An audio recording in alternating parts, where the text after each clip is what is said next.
If you've been patient enough to listen to all the books prior to King's Crossed Lovers, you will know what an interesting character Samantha is. But you'll also have gotten a bit of a feel for Ethan. Ethan is the younger stepbrother of Braden from A Change of Plans, and he had a cameo in Second Chances 101. If you haven't had a chance to read that book, I think it will make it fun for you to see. This book was a part of a group that was writing books set in theme parks. And since I'm a huge Harry Potter fan, of course, I had to make a visit to the Harry Potter theme park. But because of trademark issues, I couldn't actually have the park in my book be that theme park. But I did have the privilege with my husband of going and visiting the park and experiencing that, which especially was a great love for me because for 3 years I was a member of the staff at the Leaky Cauldrons forum there called the Leaky Lounge. And it was a great love that we all had. It makes me smile when people try to say that the Harry Potter series was children's books. And yet we had moderators there who were college professors, geneticists, lawyers, many of them students, many of them very mature adults my age. And so it was a privilege to get to know those wonderful people, and some of my love of that, I hope, flows into King's Crossed Lovers. So I hope you enjoy the story. King's Crossed Lovers, Safe Harbors, number 4. Written by Donna K. Weaver. Narrated by Vicki Pierce. First, to my comrades at the Leaky Lounge, who helped me to embrace my inner geek and understood my obsession when others did not. Second, to those who've ever found themselves so captivated by a story world that it changed your lives. Chapter 1. Samantha Diederik's computer rang with the incoming video call. Her heart did a crazy little breakdance for a second. She calmed herself and clicked accept. "Whoa, Sam." Ethan Walters stared at her with wide eyes. "When did you color your hair?" "And cut it," her stepbrother Rafe added, frowning like he didn't approve of the change. "Yesterday." Did they not like it? Sam pushed down her disappointment. What did two guys know anyway? She liked it. The short, dark bob fit the subtle, on-the-edge look she was looking for in her online fashion consulting business. "I'm not sure," Rafe said. "I liked the strawberry blonde." "I think you look great," Ethan said, his voice soft. His tone felt almost like a caress, and Sam's toes curled with pleasure. He seemed to be saying things like that more lately, especially when it was only the two of them after Rafe left the chats. Her brother shot Ethan a disbelieving look and shook his head. "Believe me, she does." Ethan gave Rafe a gentle shove, but kept his eyes on her. "You're her brother. You don't know anything." The look of appreciation Sam saw there warmed her. "Please, let it be flirting." Rafe put on his martyred expression.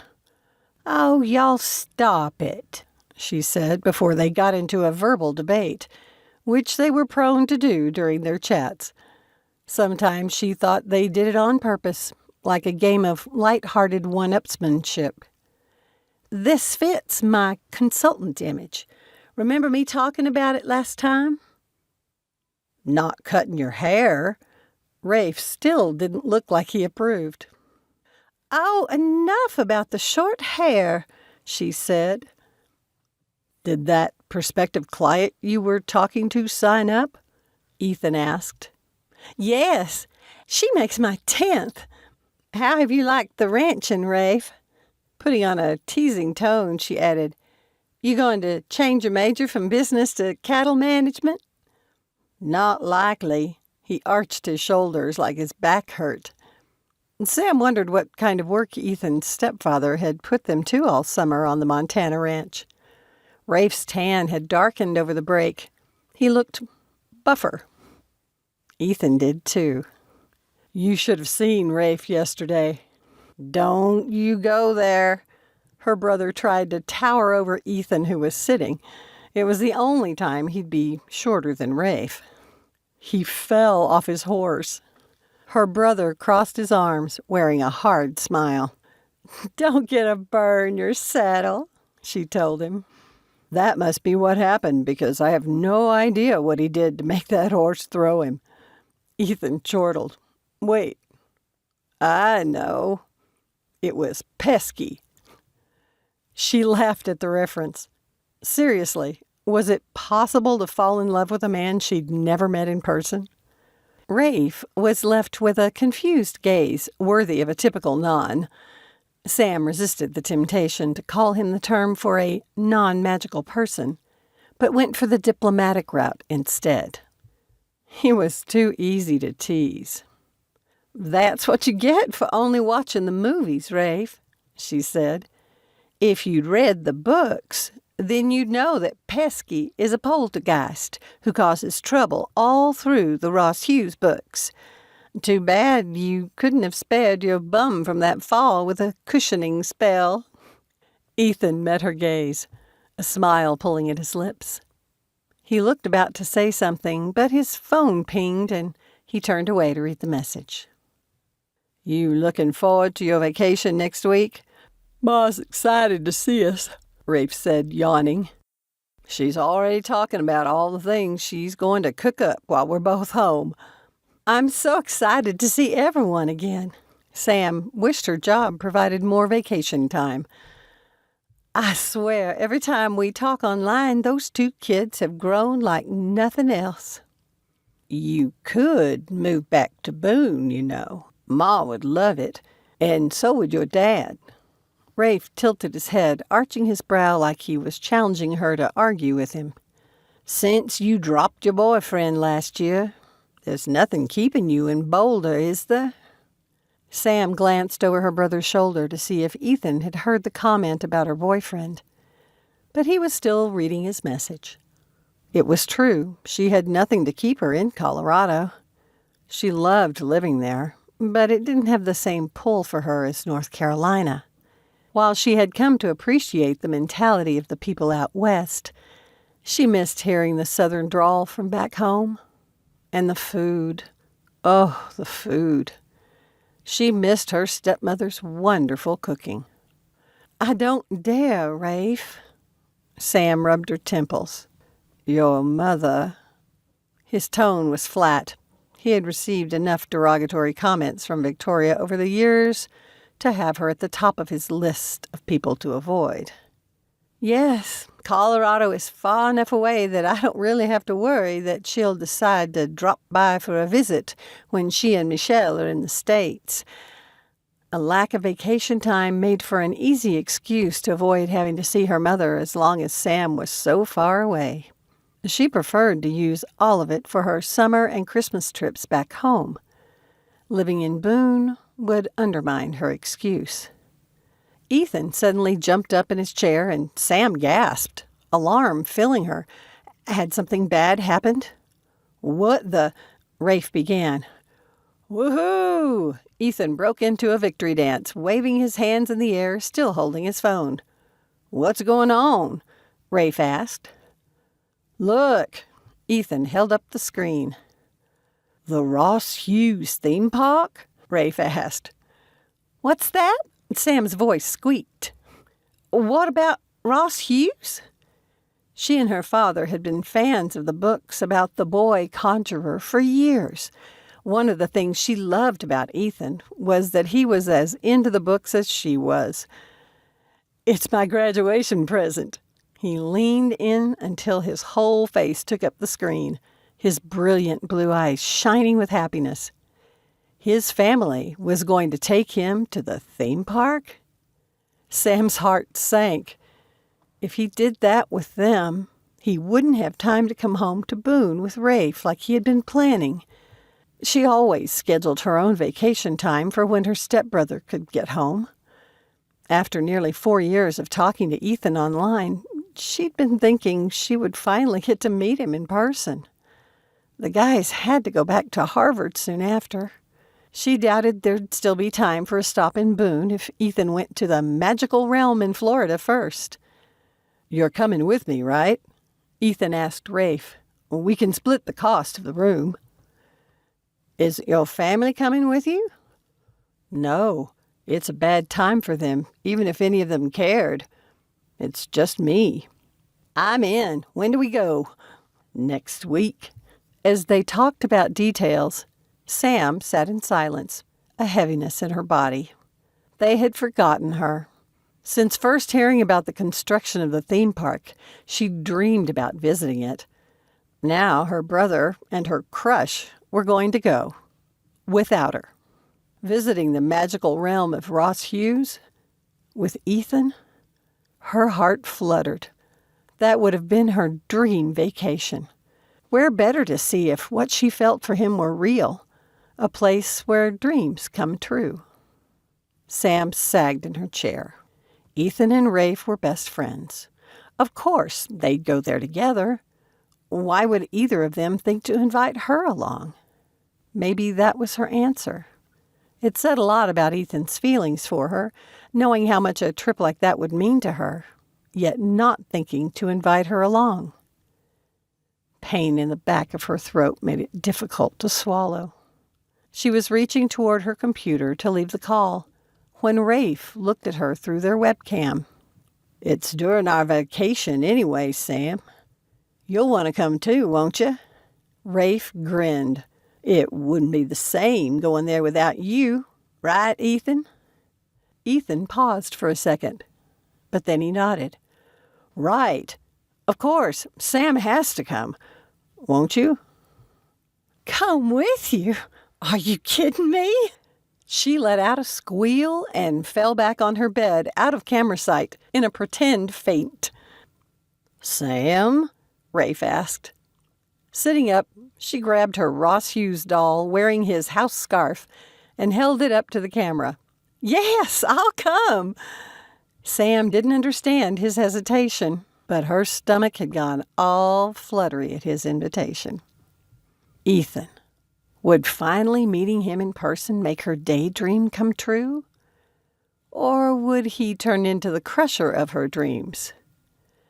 Please, let him be the first. Chapter 2. Bemused, Ethan stared out the kitchen window.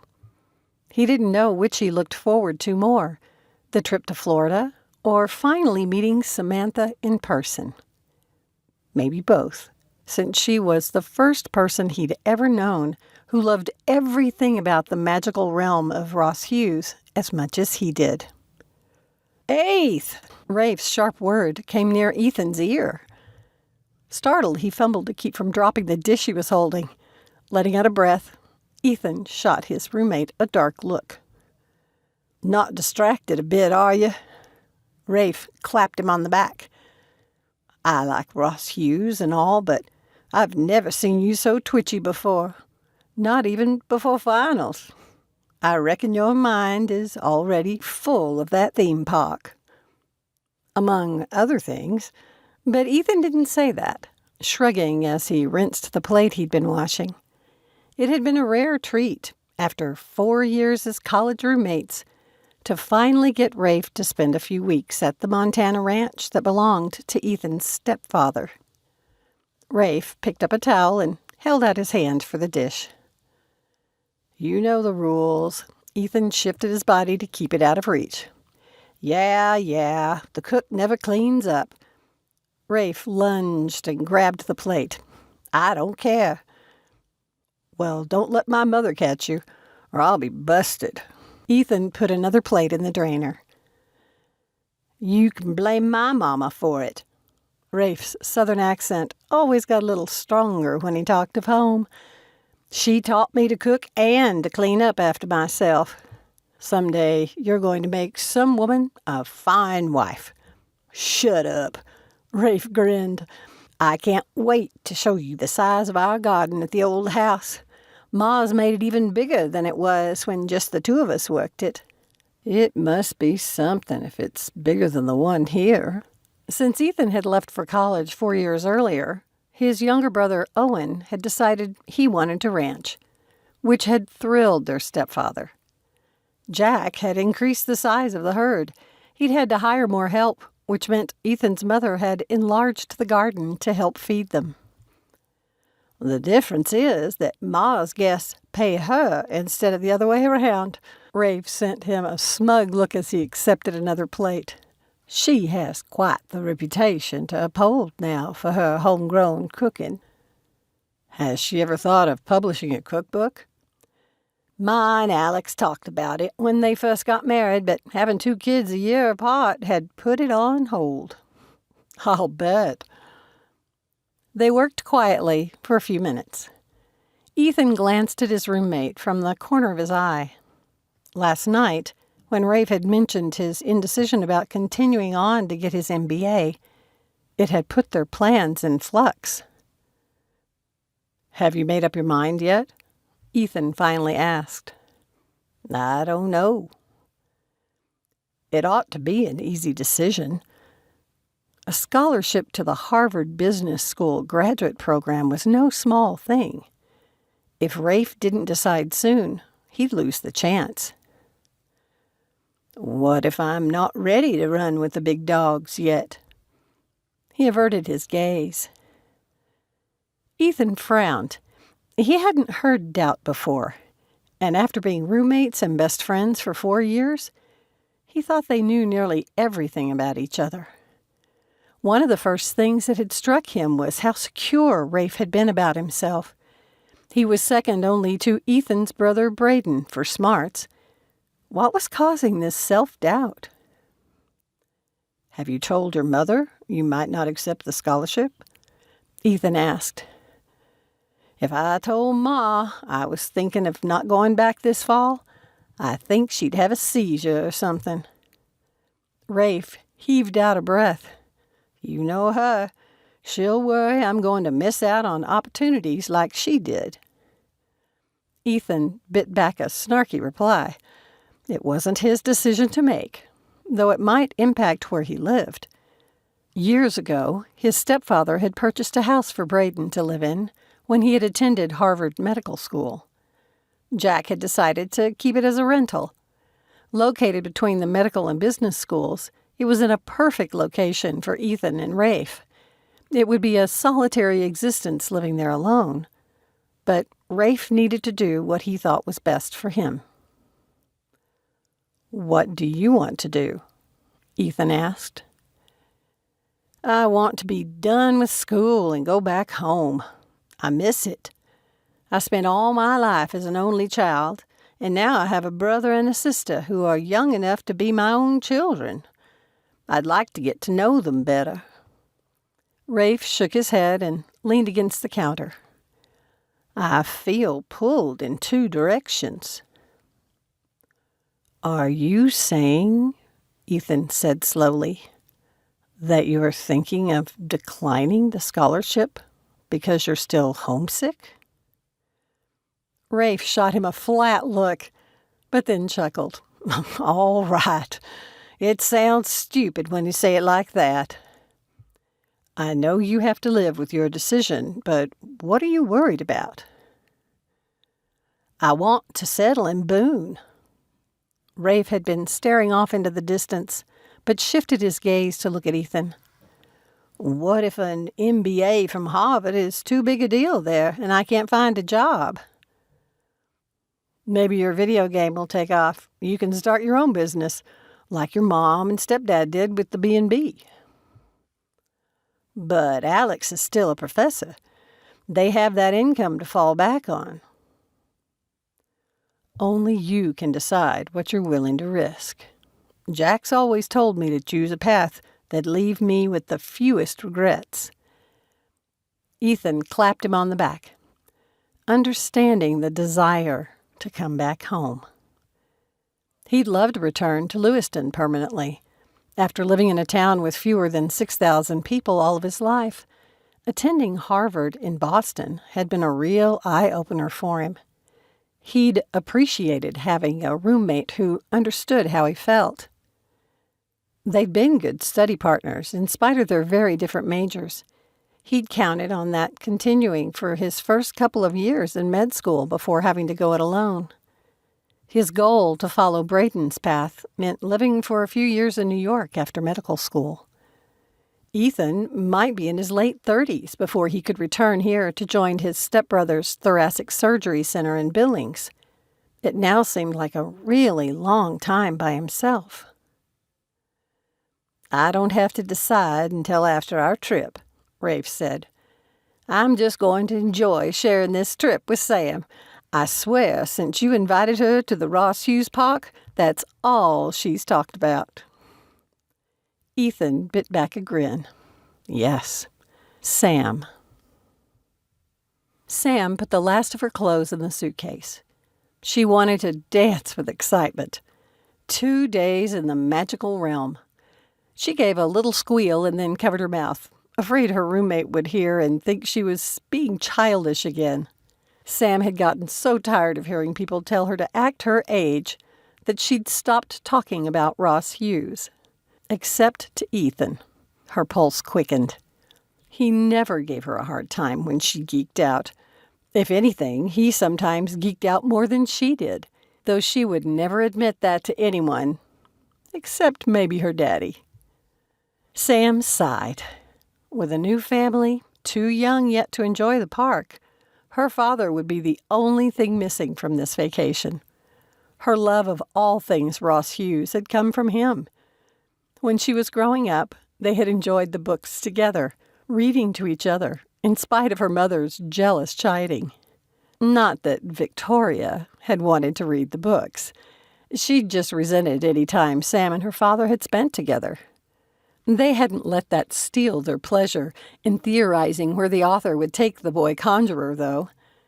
Even now, that defiance gave Sam an odd combination of emotions, part satisfaction and part guilt. Stop it.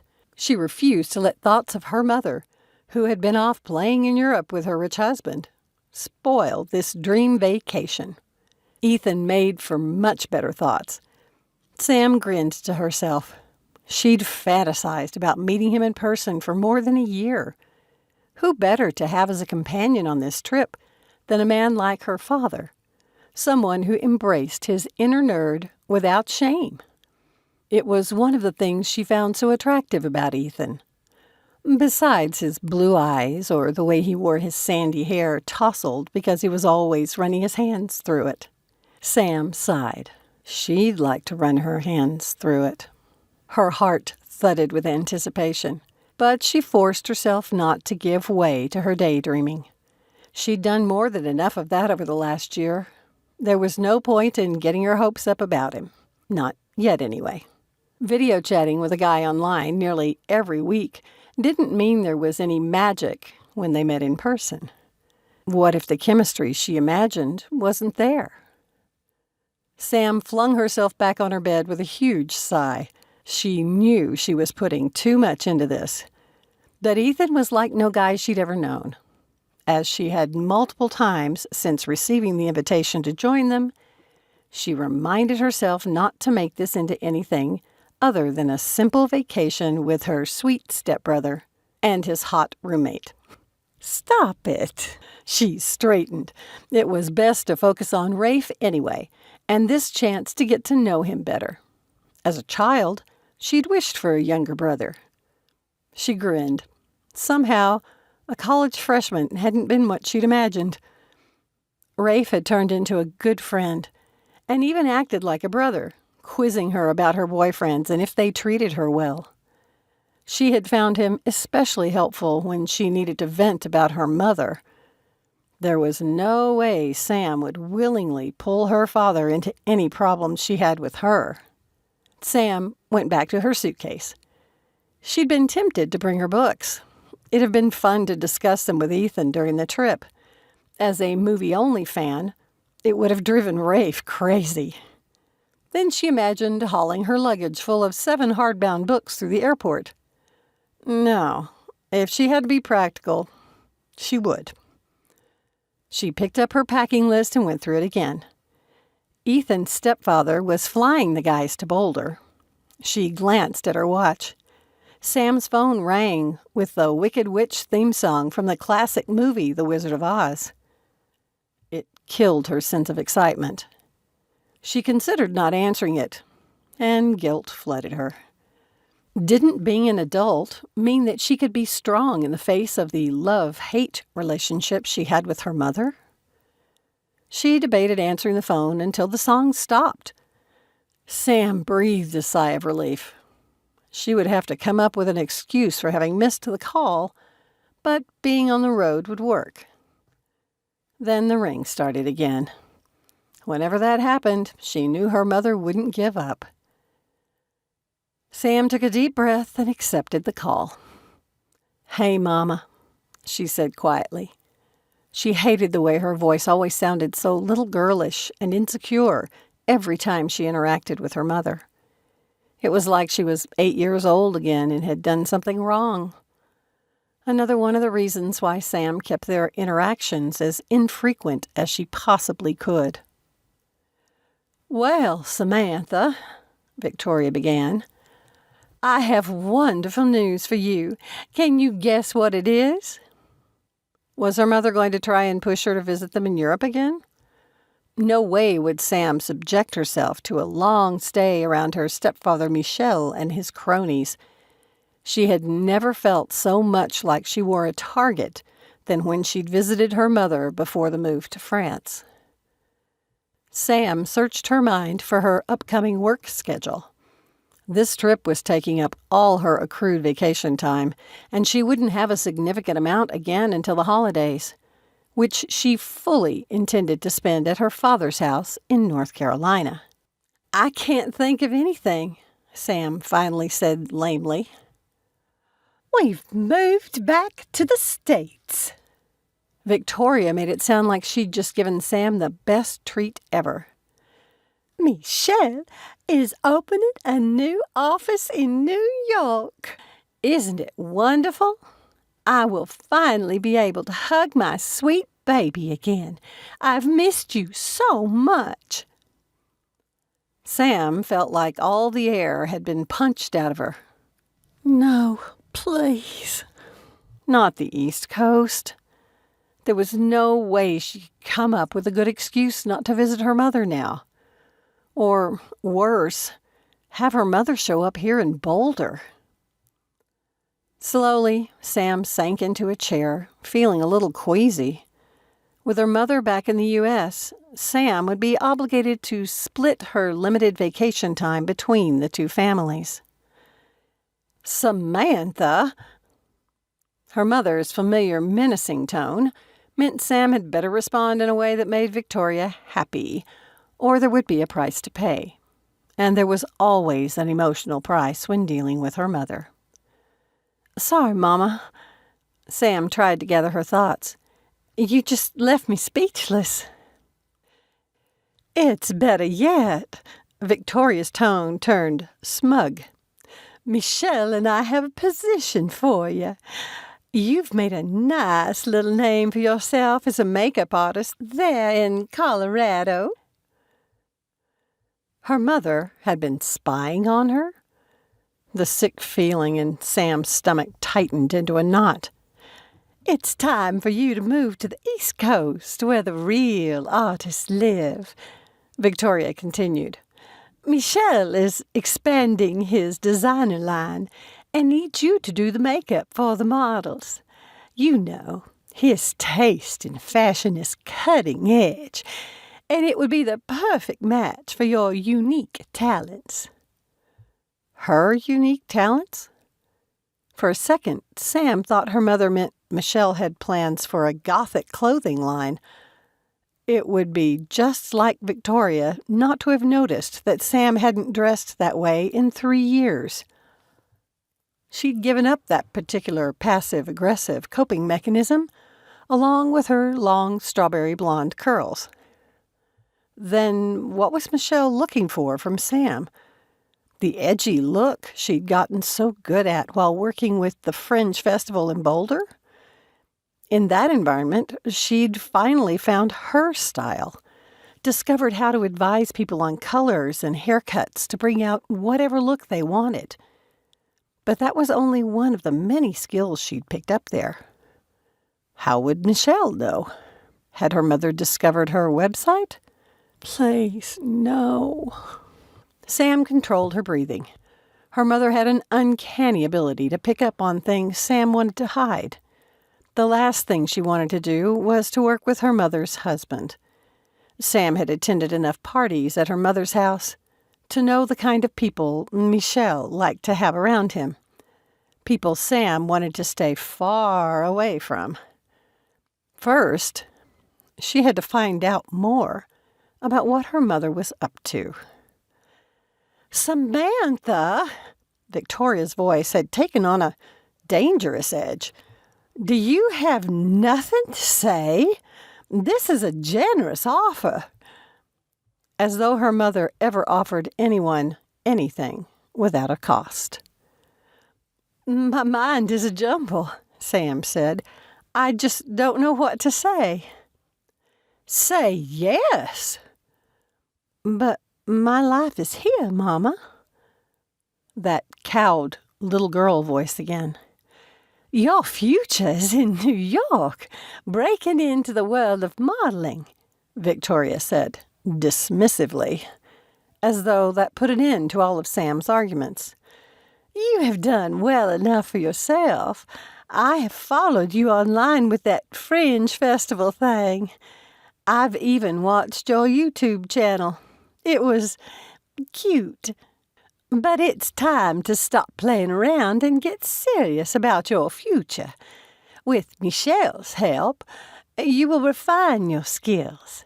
He has great plans for your rather unique approach and says it is just what he is looking to develop in New York. We need you, Samantha.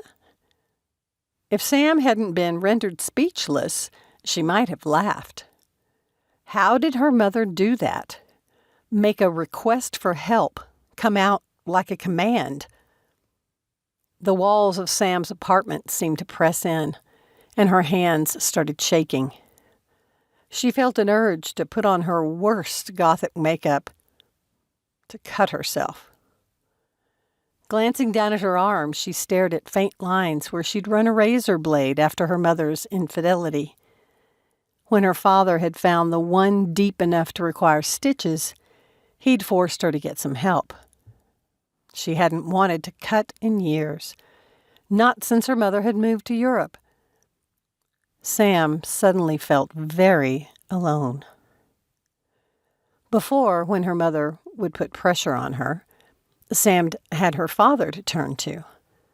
Victoria was horrible to him, and he'd suffered enough at her hands and deserved to be happy with Francie and their 2 sweet little children.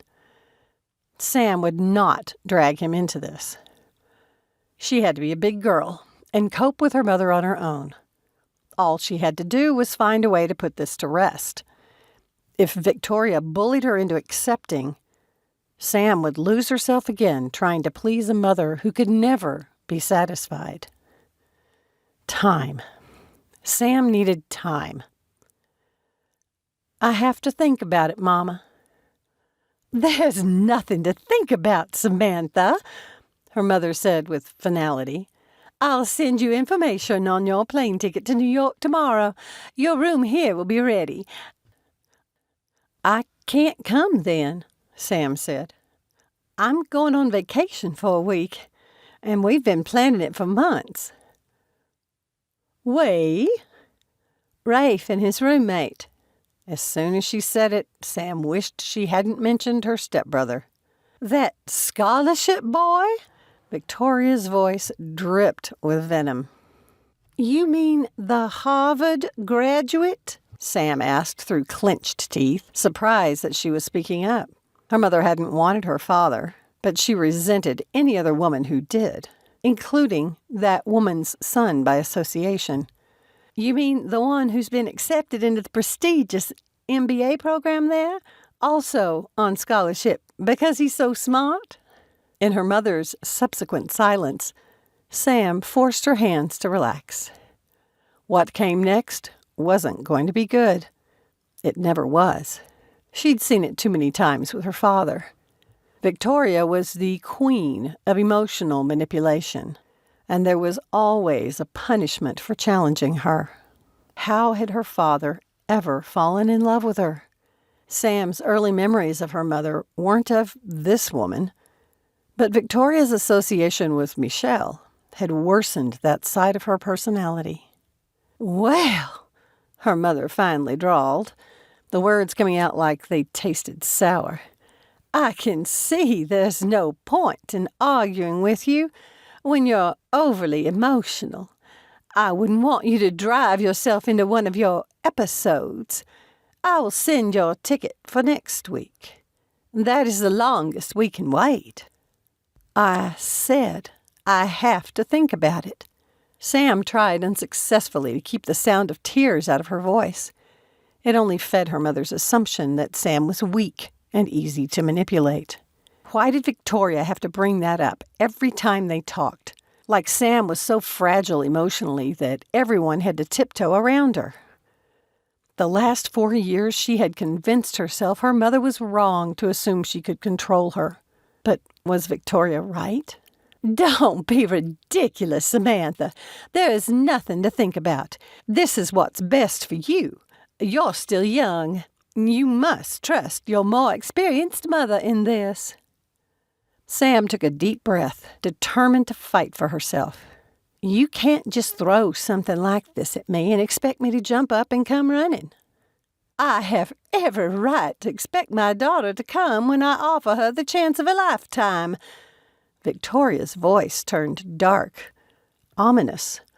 "Don't forget, we have the power to ruin you in this field. You can thank me later." Her mother ended the call. Sam sank to the bed, her hands still shaking. Chapter 3. "You two ready to go?" Jack Randolph asked, entering the kitchen and heading to the coffee pot. "Sure thing," Ethan said from the table where he and Rafe had finished breakfast. "You know," Rafe whispered as he rose, "your stepfather looks exactly like what I've always thought a Montana rancher ought to." Ethan simply nodded. He didn't remember his own father, who died when he was young. Jack had been the only father figure Ethan had known growing up. Someday, he hoped to make the old man as proud of him as he was of his real son. "We appreciate your willingness to fly us to Boulder to pick up my sister," Rafe said. "I wouldn't have it any other way," Jack grinned. "If Ethan's mother didn't need me this week, I'd be happy to fly you all the way to Florida. It's not that much farther to New York." "Don't put it on Emily," Lynn said, entering the kitchen. She kissed Jack on the cheek. "You can make that flight any time you want to." She turned to the boys. "I made you guys some snacks for the trip. I may not be able to cook as well as Rafe here, but I made some chocolate chip cookies for you." "Mackenzie's recipe?" Rafe asked, excited. When Lynn nodded, he asked, "Can I get a copy of it? I know my mother would love to try it." "And you guys can test out her experiments?" Grinning, Lynn picked up a grocery bag and a note card from the counter. "I already wrote it out for you here. I also put some fruit and nuts inside for your trip." "Thank you." Rafe accepted the card so reverentially that Ethan laughed. Lynn swayed a little and looked suddenly pale. Ethan took her elbow. "You okay? You should be taking it easy, not baking for us." "Carrying twins doesn't stop the work I have to do," Lynn said. "I'll be fine." "You'd better be. He gave her a quick hug. I don't want Braden coming after us. Lynn rolled her eyes. I hope you all have a good time on your trip. Someday, when the children are a little older, we'd like to go there too. We just need to decide between the parks in California and Florida. Florida for sure, Ethan said. They already have more than California. Aren't you just the commercial for Theme Park, Inc.? Braden asked, straightening his tie as he entered the kitchen. Ever thought of going into advertising? When his stepbrother said things like that, Ethan never knew what to think. He was getting ready to go to medical school. Why would he want to go into advertising? Did Braden believe he wasn't good enough to be a doctor?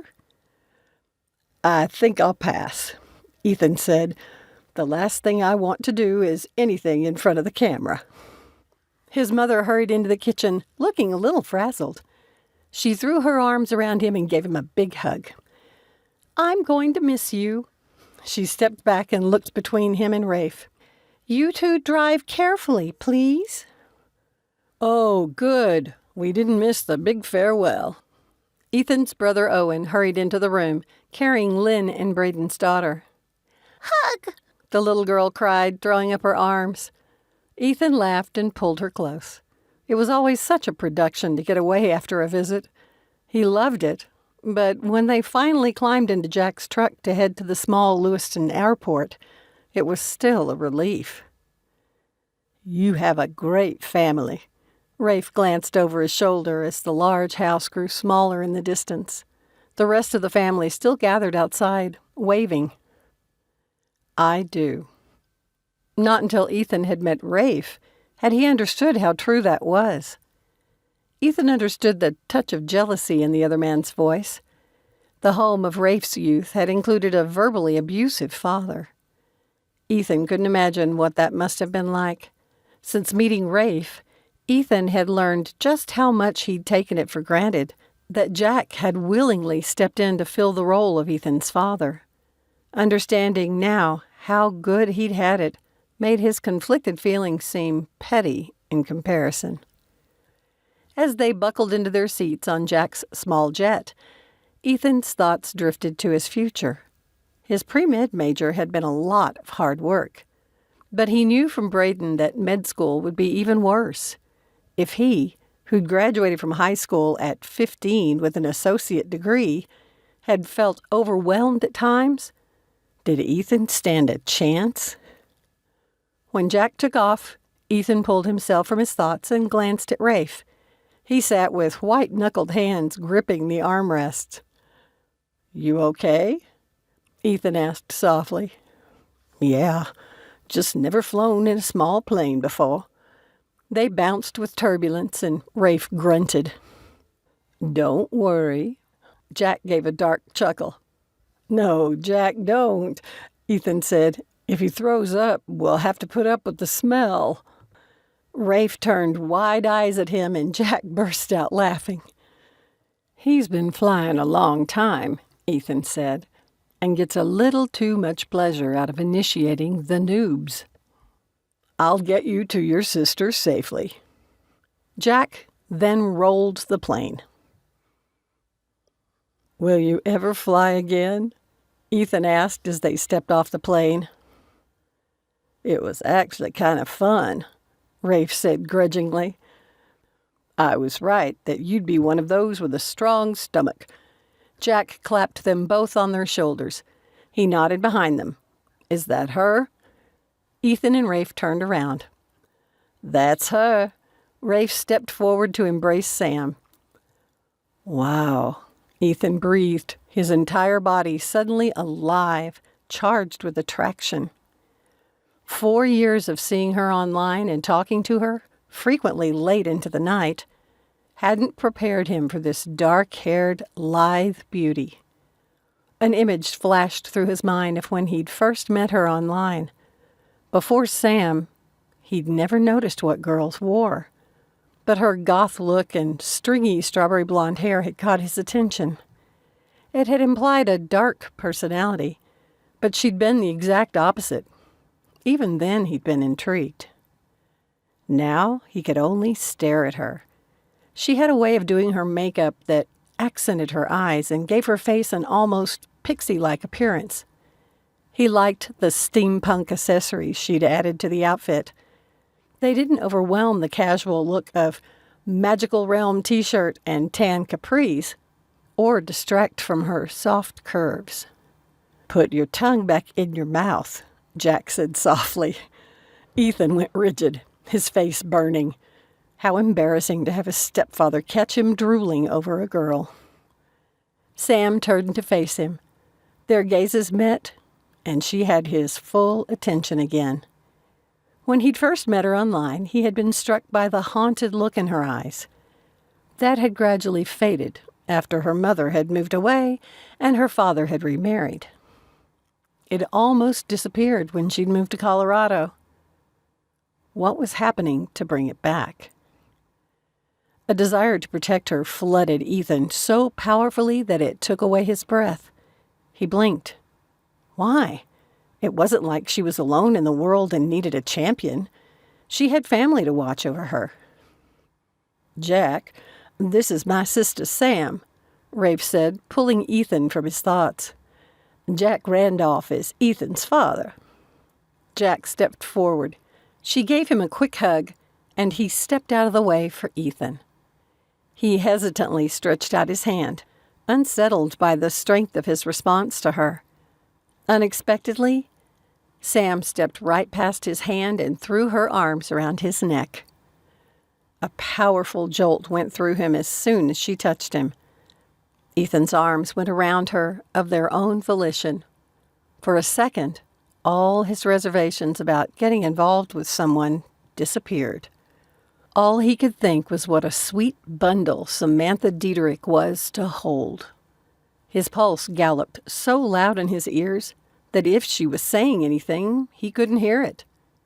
Jack coughed, and Sam stepped back, her cheeks pink. She looked as unnerved as Ethan felt. "How was your flight?" she asked, like time hadn't just stood still. Rafe arched a brow at Ethan before answering. "Just fine, if you don't mind Jack's antics in the air."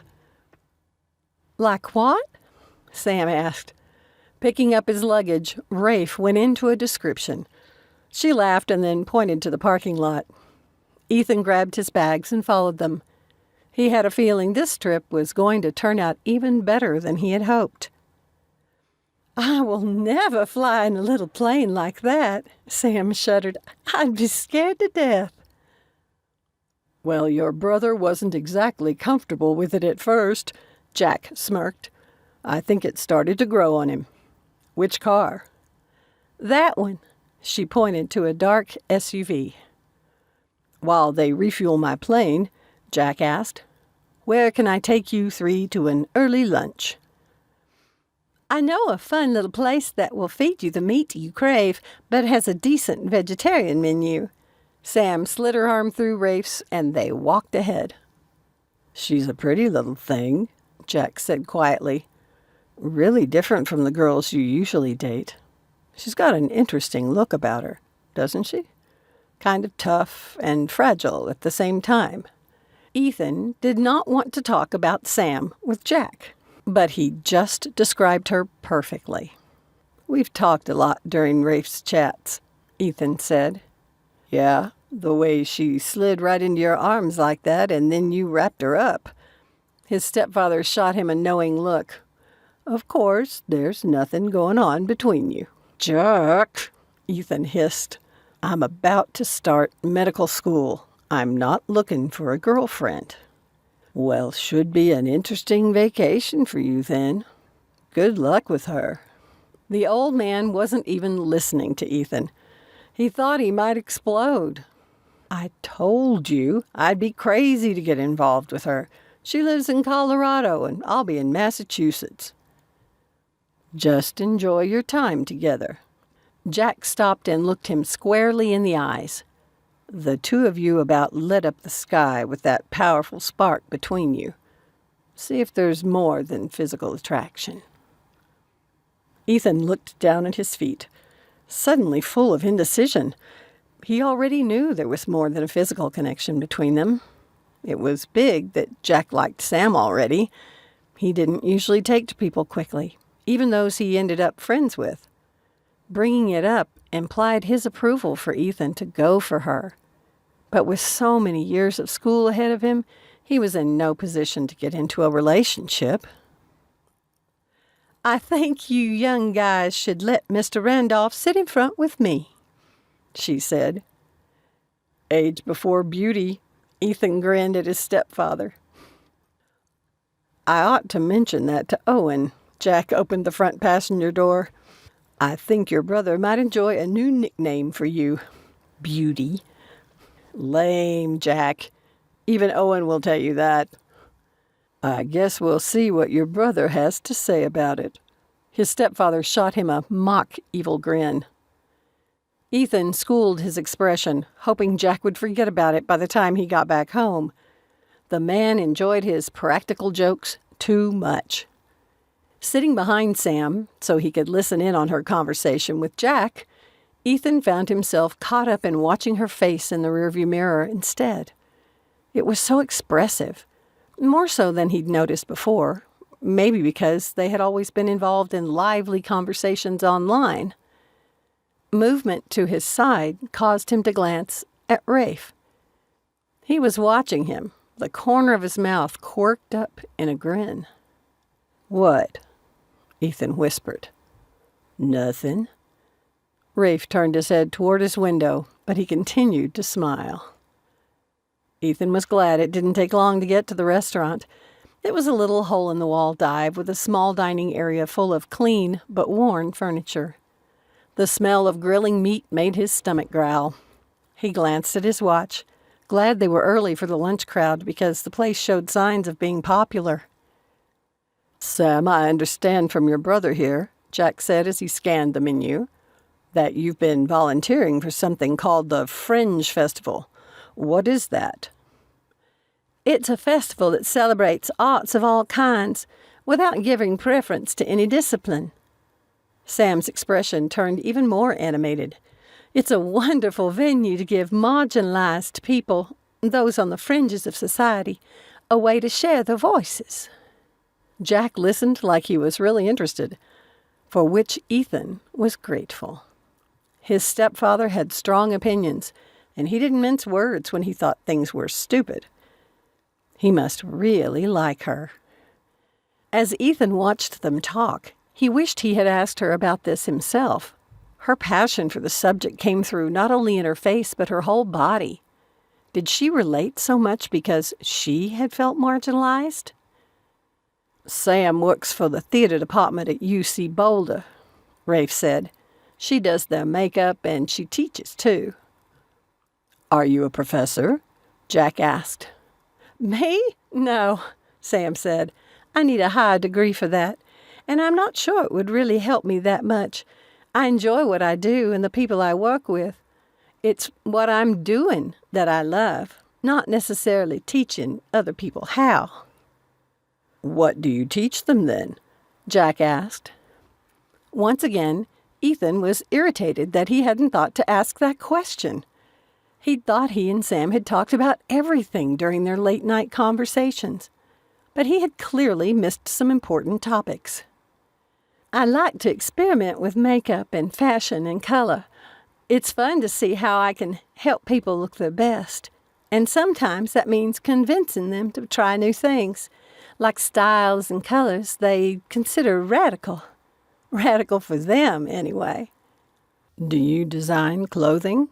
Ethan liked her outfit but hadn't considered until that moment that she might have made it herself. "I designed my own." Sam spun the mock leather bracelet around her wrist. "What I like would be too small a niche to be successful. If I wanted to try, my father would support me because he's that kind of guy. But he's a college professor, and he and my stepmother run a bed and breakfast on the side. They're doing really well, but they don't have money to invest in a startup company." "And it's not like your mother would be supportive," Rafe muttered, "even if she does have the money." Sam's expression darkened at the reference to her mother. Ethan had seen her shut down before when her mother was mentioned, but this time it seemed more pronounced. Was her mother pressuring her to come to Europe for another visit? Or to move there? He hoped she didn't do it. The last time Sam had spent time with her mother, it had taken months before she came out of the funk. From the few things Sam had shared about the woman, Ethan understood she was one to get her way, whatever it took. "Well," Ethan said in an attempt to change the subject, "you have a job you enjoy, right? And you like living here. That's a big deal. I know too many people who don't have that." He watched her carefully, mindful of the troubled expression that crossed her face again. There was definitely something going on. He exchanged a glance with Rafe, who also looked concerned. "I must say," Jack said, rubbing his chin, "your style is different, but I like it. Since mine is shirts and jeans, I'm obviously not an authority, but my daughter has a good eye for fashion. I've learned a few things from her. I'm trying to think how she might describe your appearance today, for example." The gloomy expression gone, Sam crossed her arms and raised her brows, like she didn't believe anything he was saying. Ethan thought she was adorable. "Please," she said, "do tell me what you think my fashion sense is like." "Well, for one, the colors you're wearing fit you." "And what does that mean?" she asked. "My daughter Ashlyn says that people's clothes ought to match the colors they wear all the time." Ethan stared at his stepfather in amazement. Since when had Jack Randolph talked about fashion with his daughter? "What does that mean, though?" Rafe asked. "Match the colors they wear all the time." "Eye color." Jack held up a finger for each one. "Skin tone and lip color." Obviously, he'd had that conversation with his daughter when Ethan wasn't around. He would have enjoyed being a fly on the wall during that little discussion, though maybe he was doing Jack a disservice. He played video games with his granddaughter Kate. Whenever she found something new, he made sure to buy it and learn how to play it, so they could play it together. Ethan wondered if his stepfather would survive the newest one, which was done online with other players. "So," Jack continued, "following those three things, notice how well the colors in Sam's outfit match those three things on her. I'm guessing you did it on purpose." "I did." She glanced out at her outfit and grinned. "I'm always interested in learning other people's take on it, though. I think I'd like to talk to your daughter sometime." "I'm sure Ethan can arrange it for you." Jack glanced at the guys with a smirk. "And you boys didn't know I had a sensitive side." Ethan and Rafe laughed so hard they almost choked on their drinks. Chapter 4. While the guys discussed the items on the menu, Sam watched them. Jack reminded her of her fraternal grandfather, an old German immigrant who had been forthright in his speech and attitude. Like him, she thought Jack might not always say things she'd want to hear, but she could trust that he meant every word of it. Not at all like her mother. Ethan was lucky to be part of a family like his. While pretending to scan the menu, Sam relived the way she had hugged Ethan. What had she been thinking to do that? Of course, since she had hugged Rafe and Jack, she'd had to hug Ethan or make things awkward. Ethan. He smelled so good. Had she really been worried there'd be no chemistry between them? When he'd embraced her, for a second, she'd thought she'd died and gone to heaven. The thrill she had felt as Ethan held her still warmed her. She'd daydreamed about a moment like that for so long, and wondered if there would be any magic. Now, if she just had an excuse to do it again. Sam sighed. Rafe shot her a quick glance, and she ducked her head behind the menu to hide the warmth in her cheeks. Why did her brother have to be so observant? She gave the list of meals a cursory glance before peeking over the top of her menu again at Ethan. Up close, she could see the beginnings of crow's feet at the corners of his eyes, the same kind etched so deeply in Jack's face, probably from so much time working in the sun together on the ranch. With the two men sitting side by side across the table from her, she understood where Ethan got his snarky sense of humor. He even shared a lot of the older man's mannerisms. How young did a child have to be, when raised by a step-parent, before picking up certain behaviors? She knew she'd already picked up a lot of things from Francie. That had been one of the things Victoria had complained about during Sam's last visit to Europe, and one of the reasons she didn't want to go back. Not in her mother's company, anyway. Curious, Sam glanced at Rafe. He hadn't spent enough time around her father to pick up any of his mannerisms. Would Rafe have, if their parents had met earlier in his life? She wished Francie had been her mother growing up. Feeling disloyal, Sam gave herself a mental shake and stepped back from that train of thought. She gave her order to the waitress. When all three men ordered meat, she gave a little shudder. Ethan must have noticed because he chuckled and asked, "What is it that bothers you about meat?" "You mean besides the fact that she's a vegetarian?" Rafe asked. Jack shot her a disapproving look, and she met it, scowl for scowl. "I don't eat animals," she said. "I guess you don't wear leather either?" Jack pointed to her wristbands. "They're synthetic." She held up her hand. Ethan reached over and took her wrist to look at the band. His warm hand sent a pleasant tingle up her arm. Did he feel it too? "I would argue," Jack said, "that even wearing synthetic leather supports the idea of leather, of using animal skin to make clothing or jewelry or shoes." Ethan was running his thumb over the faux leather strap, and she found it difficult to pull her thoughts together to defend her eating choices. "Sam is speechless on the subject?" Rafe grinned. "That must be a first." "Shut up, you!" Sam pulled back her hand and straightened the band on her wrist. "I'm not a vegan." She forced herself not to look at Ethan. "I do use some animal products."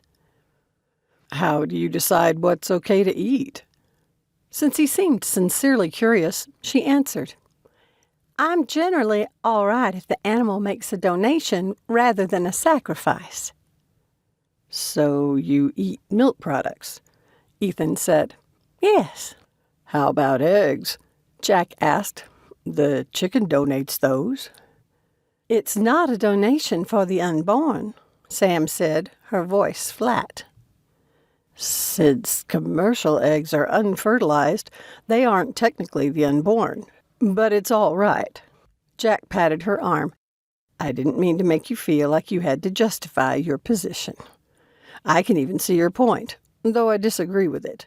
It's nice to know what you'll eat in case you ever come to the ranch for a visit." Sam warmed with pleasure. Jack had just invited her to Montana, hadn't he? Would she be brave enough to take him up on it? Of course, Ethan would have to be there during a school break. She would love to see the place where he'd grown up. After spending most of her life in North Carolina, it had taken time for her to adjust to Boulder. Would Montana be very different from Colorado? "I can't wait for Ethan to taste my mama's cooking that hasn't been mailed to us in a box," Rafe said. "She knows how to cook for anybody." "Your mother is a wonderful cook," Sam said, glad for the change in conversation. "She's taught me so much, and I miss living close enough to learn more from her. Every time I visit North Carolina, I swear she's trying to fatten me up." She ran her hands over her tight-fitting top. "Between the amusement park food and then your mother's cooking after, I'm afraid my clothes won't fit." "They fit just fine." She thought she heard Ethan mumble. When Rafe shot him a sidelong glance, She knew she hadn't imagined it. Sam bit back a smile. The waitress brought the food. They would have a week together, a time to get to know each other better. She would see where it went, or put to rest the silly daydreams she'd had about him. When they'd finished eating, Jack insisted on paying for their meals.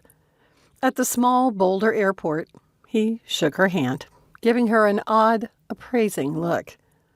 She expected him to say something, but he didn't. Instead, he stepped away with Ethan and whispered something to him. His neck darkened. From anger? Embarrassment? What had Jack said to him? She pulled out her phone, which she'd put on silent. 2 missed text messages from Victoria. Sam had often fantasized about blocking her mother's number. There were different parenting styles, but there were also bad parents. She hadn't realized how true that was until she'd met Rafe's mother and could pair hers with his. "We still have a longish drive to Denver International," she said when Jack's little plane had taken off. "Are you leaving your car in long-term parking?" Rafe asked. "Yes." "Let's go, then," Ethan said. "Not in a hurry, are you?" Rafe shot him a cheeky grin. "I just don't want to be late for our flight." Ethan shrugged and said to Sam, "Do you need to pick up anything at your apartment?" "No." She pulled her keys from her pocketbook. "I'm ready to go." As they headed to her SUV, Rafe said in a manner worthy of the Boone melodramas, "I have a confession to make, Eth. I haven't read the Ross Hughes books. I've only watched the movies." Ethan played along and stared at him, as though Sam's stepbrother had just revealed he came from another planet. "Like you could keep that deep, dark secret from him," she said with a laugh. "But seriously, I hope it doesn't ruin the trip for you," Ethan said. "There's a lot the movies missed. I'm bound to mention things you won't understand." "Sam will get them. She and her father are total realm heads." "And proud of it." She unlocked the doors. "My father volunteered as a moderator on a realm forum during the furor before the release of the last book." "When those two get to talking about Ross Hughes, they lose me," Rafe said. "If you two get into it, it'll feel just like home." "Let's do this then," Ethan said. Sam stared at the boarding pass Ethan had handed her. She frowned. The row number was too low for economy class. Had he gotten a good deal on business class? She glanced at the paper again. They couldn't be first class, could they? She hadn't sent him nearly enough money for that. "Are these in first class?" she asked. "Yep." Ethan arched a brow, his expression defensive. When she opened her mouth to protest, he held up a finger. "I have a family friend who travels a lot. He accrues way too many sky miles to spend on himself and used a few of his to get our tickets." "Wait, what's this?" Rafe asked, finally keying into their conversation. "Look, the upgrade didn't cost you more money," Ethan said. "It didn't cost anyone more money. It's okay." Sam exchanged glances with her brother. He stared at his ticket for a few seconds before looking at Ethan. "If your friend's Miles bought the tickets, what'd you do with the money we sent you for our tickets?" Rafe asked, his expression curious rather than suspicious. Sam realized what Ethan must have done and gasped. "Oh, my land," she put her hands on her hips. "You upgraded our hotel suite too, didn't you? That's where you used our money." "I put it toward our upgraded suite, yes, and don't complain. I got a great deal, and my family all chipped in to help make this a really memorable trip.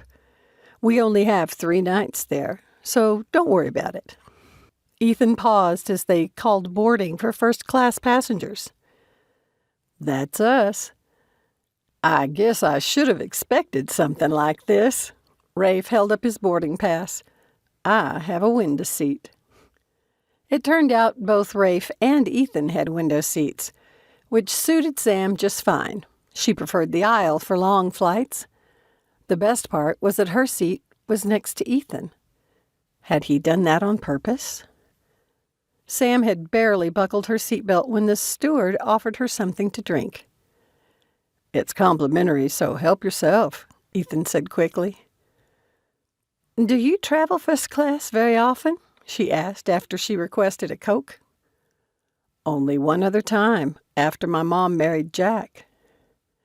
"Your stepfather is quite the character." "He sure liked you." His intent gaze both warmed and unsettled Sam. Was her face flaming red? Her newly dyed dark hair did nothing to help her redhead complexion. She pulled out her tablet from the bag between her feet. When she straightened, it started to slip from her grasp. "I got it." Ethan had fast reflexes and caught it at the same time she did. He paused, his warm hand over hers as they held it together. "I have it," Sam said softly. How could he look so calm after that electricity between them? Had he not felt it too? Ethan dropped his hand, but he watched her with a hooded, considering expression. She didn't know how to read him. Usually when they talked online, he was open and straightforward. She slid the tablet into the pocket of the seat in front of her for use later. "When did you discover the books?" she asked. "I was always a reader. A kid at school mentioned he'd read the first book and liked it, so I borrowed it from the school library. I was hooked." Ethan leaned back his head. "No one I knew was into them as much as I was. I learned it was better to keep my mouth shut." "I got tired of the eye rolls, too, except for my father. He's the one who got me into them. He'd heard the kids at school talking about it and thought it'd be something fun for us to share. I was young enough that I didn't pick up on some of the deeper things, stuff he calls things hidden in plain sight. There were only 3 books out when we discovered them, and the 4th one was due out in a month." "Did it kill you to wait?" Ethan asked. "Oh, yes. But Daddy said we should read the first 3 books again." Sam laughed. "My mother threw a hissy fit when she found out. She'd been irritated the first time we read them together, but she got ugly the second time." "What did you do?" "We started reading in the basement family room," Sam said. "It was an older house, and the basement was cold in the winter, so she avoided it." She wondered again how her parents had stayed together as long as they had. "Do you have fond memories of that time?" Ethan asked, his voice soft. "It was a wonderful time with my father, but overall it was a mixed bag," Sam sighed, thinking back on that period of her life. She'd never understood why her mother pushed so hard for the things she did. Money, status, notoriety. None of those things interested Sam in the least. The only thing she had ever wanted from her mother was approval, and that was the one thing Victoria had never given. "How so?" "It's hard when you have one supportive parent, but you're never good enough for the other." She realized she had spoken aloud and straightened. "I didn't mean to say that. Sorry to ruin the mood." "No, I get it. You've seen Jack." Ethan stared out the window. "He's a deep river and has never been very approachable." The pilot announced that they would be taking off, so they gave their attention to the safety briefing. Of all the things that she and Ethan had talked about over the past 4 years, the last 6 months especially, their parents hadn't been one of their topics. She wondered why she'd never mentioned Victoria. She was a lot of baggage to carry into any relationship. "How long has Jack been your stepfather?" she asked once they were in the air. Only a few years. My parents worked for Jack. He's been like a father to me since my own died when I was 5. I'm sorry about your dad. Sam touched Ethan's hand, and he looked at her. What happened? He was killed in an accident. Not even at our ranch. He'd gone over to help another rancher and some equipment malfunctioned. He ended up getting caught in a baler. Ethan shuddered. That's terrible. Sam's heart twisted. I shouldn't have asked. No, it's okay. I was too young to understand then. It's just a tough way to die. What's worse is I don't have a lot of memories of him. At least you had Jack, she said. An odd expression crossed Ethan's face, but then was gone. She thought the two men had gotten on well. Was there more going on there? He seems bigger than life. That's a good description of Jack. Like I said, he's never been overly approachable, though that's gotten better since Lynn joined the family. Who's Lynn? She's my sister-in-law now, though she came to us before Jack and my mother married. Ethan chuckled. It's kind of a complicated story with pirates and a shipwreck. What? Sam frowned then, suspicious. Are you pulling my leg? No, I'm not. I was still in high school when Jack's adult kids went on a cruise. That's where his son Braden met Lynn. They were attacked by pirates and got shipwrecked. Ethan looked out the window. But they're all right, aren't they? Sam found herself totally into the story. Of course they're all right, Rafe said from across the aisle. Don't be a hog, Walters. Hand me some of those cookies Lynn baked. I'd love to hear all about this, Sam said with a sigh. It sounds so romantic. Ethan shook his head, and he and Rafe exchanged glances. Well, it does. She crossed her arms. Except the part about the friends who died, Ethan said, his voice soft. And the 2+ years we all thought they were dead. Oh, of course. I hadn't even thought of that. I'm sorry, Sam said, feeling stupid. That must have been hard. It was, especially for Jack. He's not one to talk about feelings. We could all see he was hurting, but he wouldn't let anyone near, except maybe my mother, a little. Ethan's expression twisted again, and Sam wished she understood what he was feeling. Jack wasn't the only one who held his emotions close. That household must have some odd dynamics. At least with her mother, Sam always knew what to expect. Victoria might be awful, but she was consistently awful. But they were rescued, right? Sam asked. Do they live with Jack? Yes, they live with him now. Lynn got rescued first, but Braden was still missing. That was probably the worst time for Jack. You ought to see how she handles him, Rafe said. And I mean handles. I've never seen anybody who could get around him once he'd made up his mind and not to like them. Except for Lynn, Ethan chuckled. Sam wondered what it would be like to handle a man like Jack. How exactly did someone do that?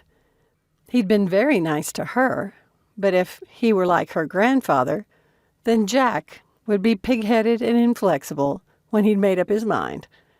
How did someone like that cope with grief and people wanting to help?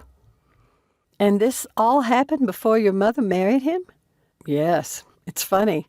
Looking back on it, I think my mother must have been in love with Jack for a long time. But it wasn't until Lynn came and shook things up that Jack and my mother got together. And now he has 3 sons. Sam had thought that would make Ethan smile again. But a pinched look appeared around his eyes. So did it have something to do with this Braden or Ethan's younger brother? She would need to think about this. Maybe it was time for a change in topic. What kind of medicine will you study? I'm planning to go into thoracic surgery, like Braden. What's thoracic surgery? She asked. It's surgery in the lungs and the chest. Braden's really good at it. Ethan shrugged, an odd assortment of emotions doing battle across his face. Admiration, resentment, insecurity. He's good at everything he does because he's Braden. What does that mean? She watched him carefully, but Ethan had schooled his features and wore a good poker face. What I said, he said, his gaze out the window. He excels at anything he does. Sam glanced over at Rafe, who was obviously still listening. Did that look mean she was being too much the busybody? She pulled her tablet from the seat pocket and dropped the tray table to hold it. Is this Braden conceited about it? She asked, trying to sound more casual than she felt. No, both Rafe and Ethan said at the same time. Interesting. She turned on her tablet, but didn't put on the first Ross Hughes movie like she'd planned for the flight. All she could think about was this intriguing man sitting next to her. A hot guy who was way more troubled than she'd ever discerned online. He'd always come across as a confident Harvard man who did well in school. She thought back on the conversation. If Braden were such an admirable guy, why did she sense things weren't quite right between Ethan and him? And Jack? Well, she had a week to find out. Maybe she could help. Chapter 5. Ethan had thought of everything. A luxury car waited for them at the baggage claim. Sam and Rafe exchanged uncomfortable glances again. Is he rich? She whispered while Ethan talked to the driver. The idea intimidated her more than a little. Their ranch house is really nice, and you saw that Jack has a small plane. Rafe shrugged. I was there for 8 weeks. It looked to me like Jack works really hard for what he has. He grunted. He sure worked my tail off. What are you guys doing? Ethan opened the door and waved to Sam to come over. She did, while Rafe got in the other side. The chauffeur spent the drive into the city telling them about the different things to see and asking about their plans.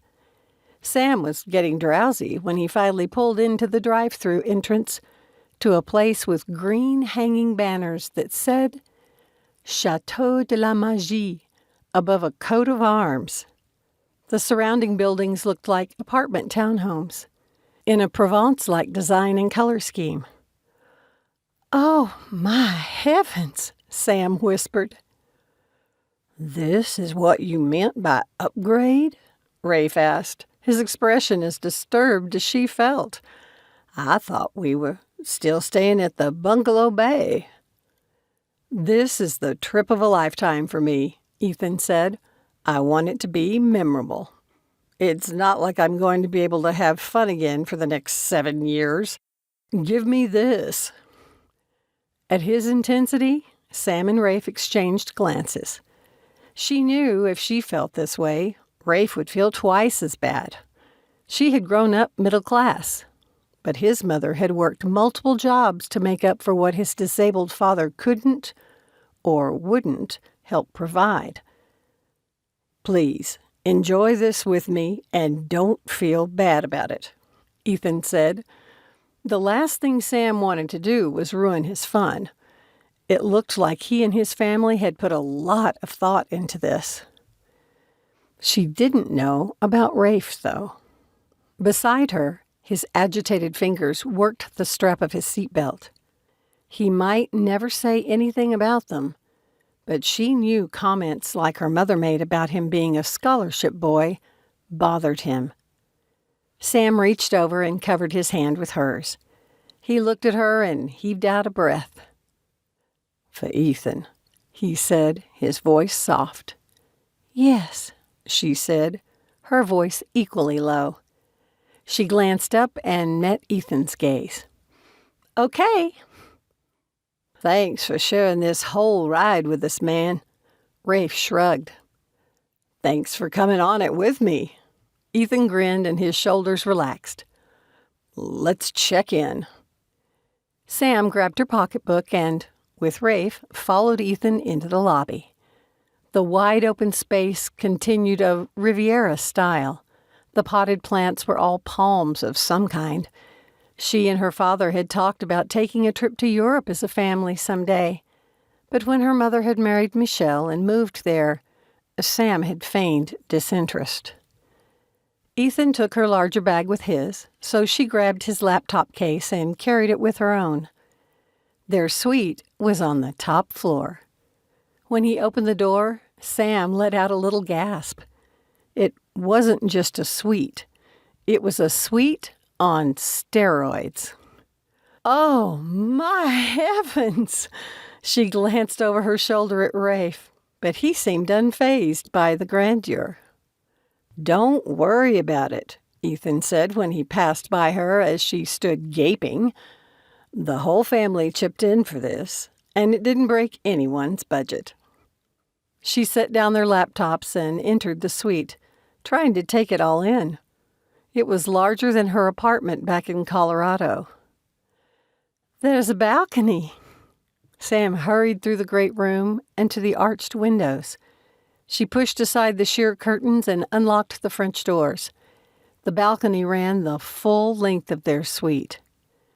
She stepped out into the warm, moist, late-afternoon air. It reminded her a little of home in North Carolina. Leaning on the railing, she scanned the vista. In the distance, she could make out the buildings that made up the theme park. Below was a courtyard full of staff setting up for an event. She ran her hand over the small table. What a beautiful place to have breakfast. They hadn't even entered the park yet, but she felt like the vacation had turned magical. Pretty sweet, isn't it? Ethan asked from behind her. This is amazing. Taking his arm, she pulled him to the balustrade and pointed at a bay that was full of skiffs. Do people really go out in those boats? I believe there are cruises we can sign up for if you want. He bent his elbow and covered her hand with his. It felt nice, and she left her hand there. Do you know what they're doing down there? She asked. They have something called romantic harbor nights. Ethan's gaze rested on the servants covering the tables with white linen tablecloths. He seemed distracted as his thumb stroked the top of her hand. But the next one's not until October. I saw a sign when we came in. Rafe stepped beside them. Ethan let go of her hand and Sam dropped hers to her side, a little breathless.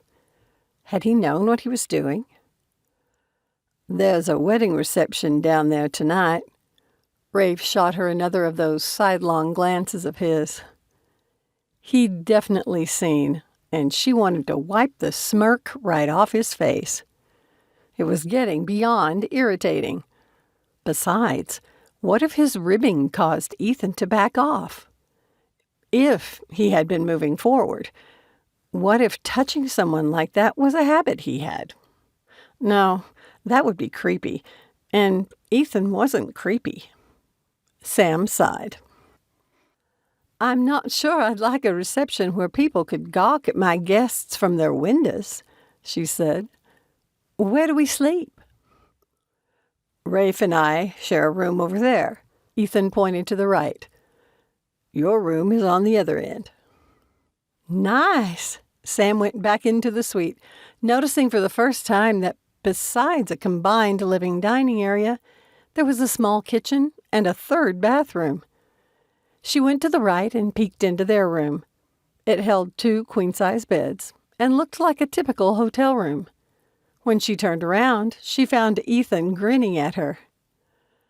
This must be costing you a small fortune, she said. "We actually got it at a great rate," he said. "A family friend knows someone who works here. They get perks that include discounted rooms." "Well, I hope you send a nice thank you note." She stepped past him. "Already done." Sam found her luggage already on her king-sized bed. Had Rafe brought it in for her?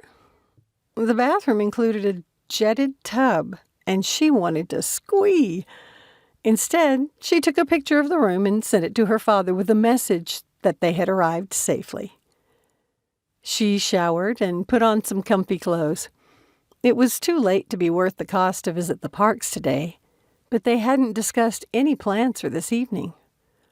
Running a towel through her short hair, she went into the little living room and found Ethan set up on a couch, his laptop open.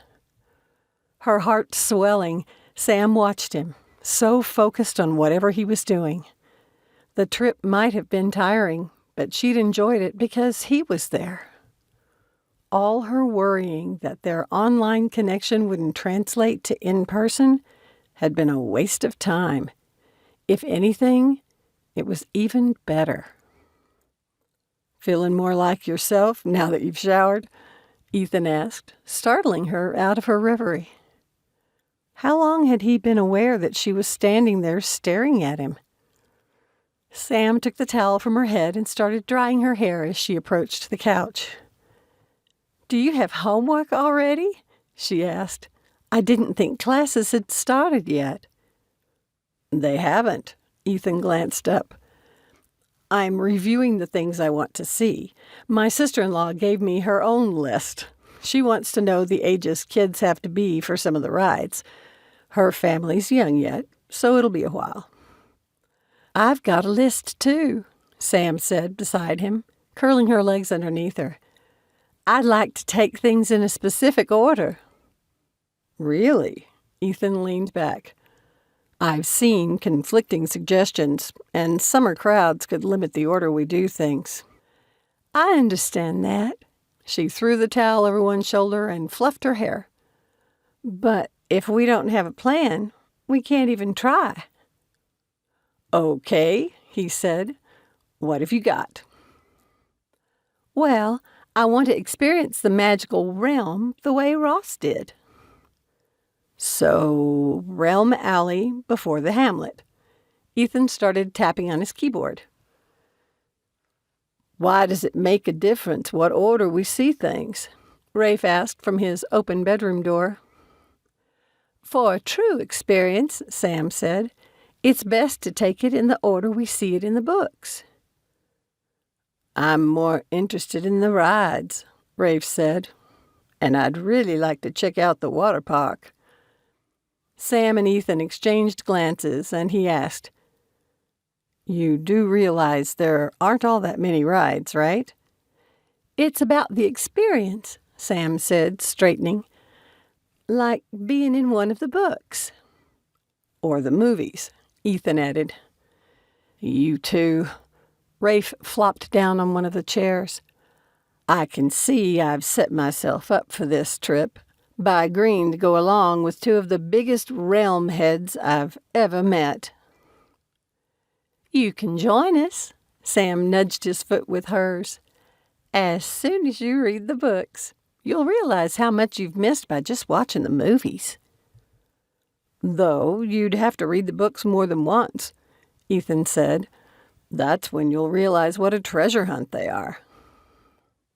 "They have incredible depth," Sam added. "It's kind of amazing." "I don't have time to read the books when I'm in school," Rafe said. "So let's leave it at that. You two can give me the Cliff Notes version so I can get the most out of the park." "What if Ross Hughes is really a biography?" Sam began, her tone teasing. "And it's being sold to nuns as fantasy?" Ethan finished, once again catching where she was going. Rafe blinked at them. "You really need to embrace your inner nerd," Sam said with a sigh. "That would take too much work. I'd rather write the storyline for my video game," You watch.